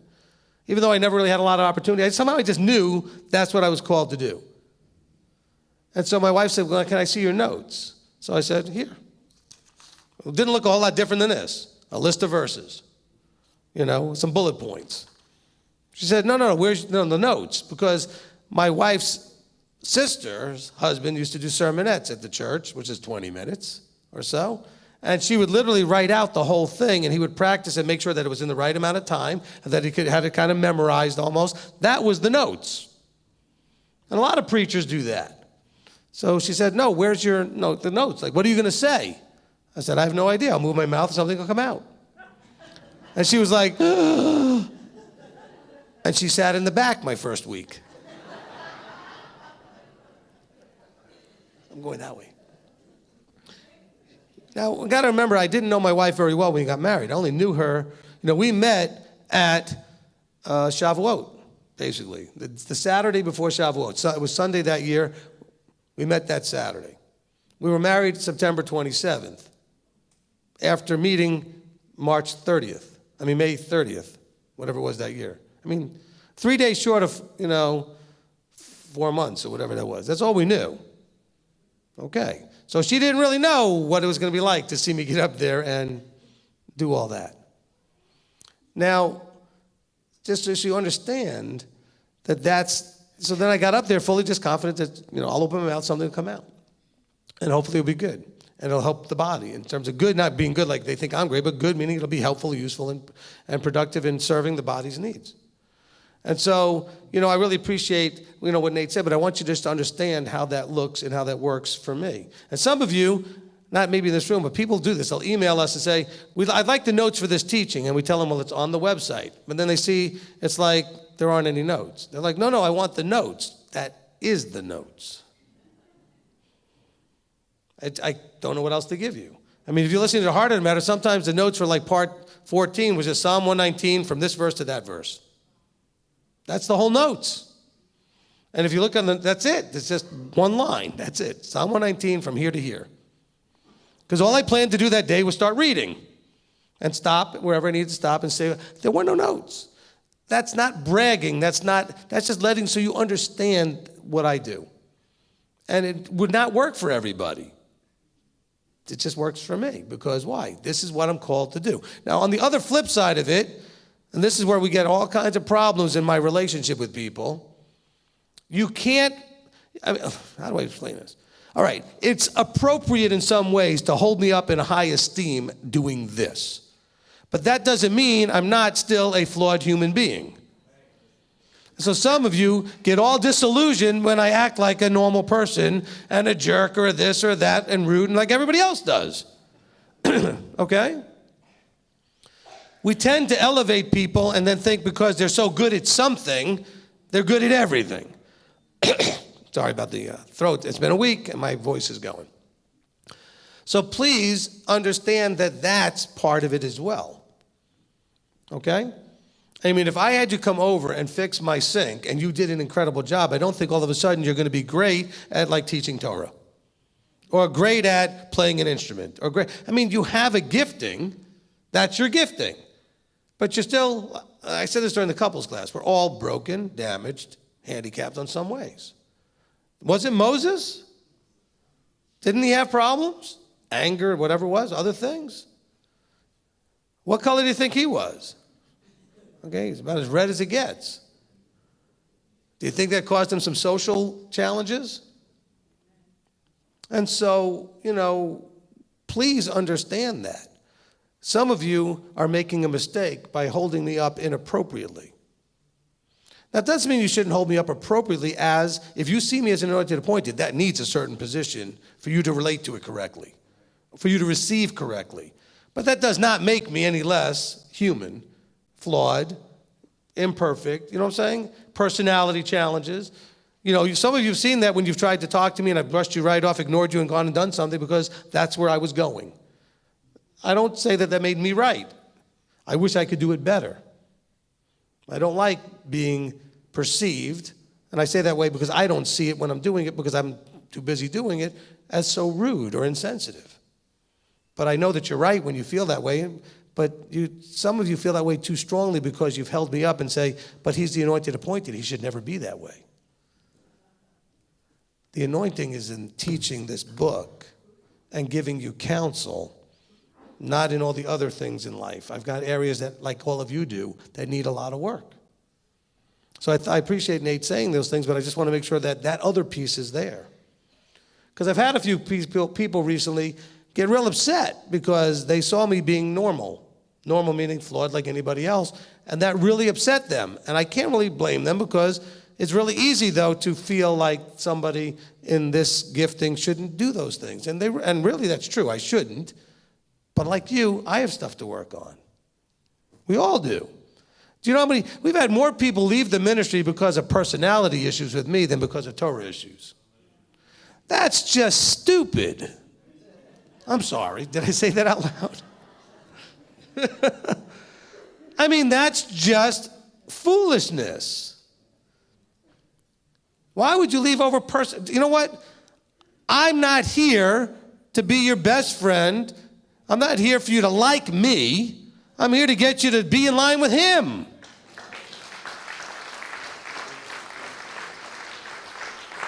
I mean, don't get me wrong. I'd like you to like me, and I'd like to get better at that stuff.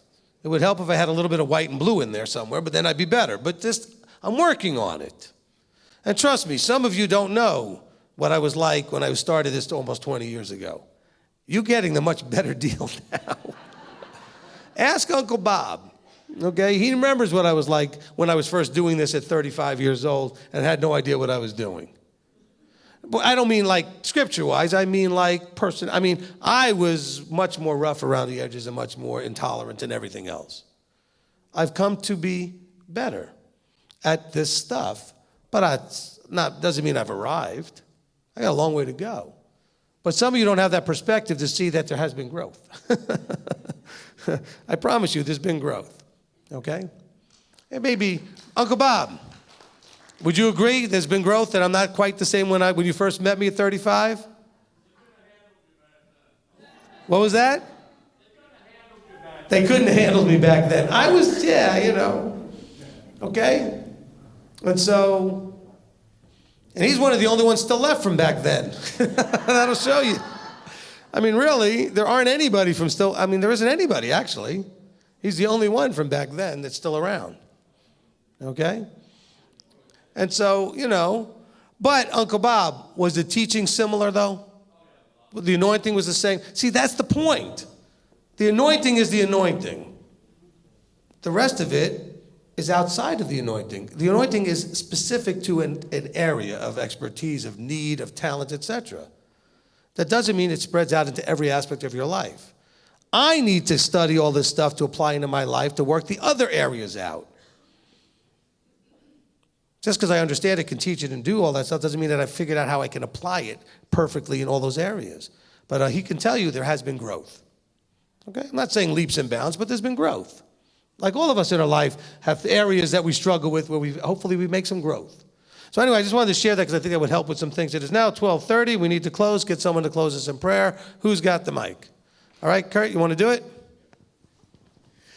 Father Abba, Elohim of Abraham, Yitzhak, and Yaakov, we thank you for allowing us to meet as a group together, that we can grow from each other's experiences, and that we take your words, your teachings, and apply them to our lives. Pray also in the name of your Son, Yeshua HaMashiach. Amen. Amen. Amen. So real quickly before you go, Okay, just a reminder, so the schedule's a little different today. It's the day where we did the most changes. So in the afternoon, we're going to have, I don't have my schedule in front of me. We're going to have the Midrash that was supposed to be tonight be done at 4 o'clock. Okay, so we're moving that. We're going to do the Torah portion, Bereshit, at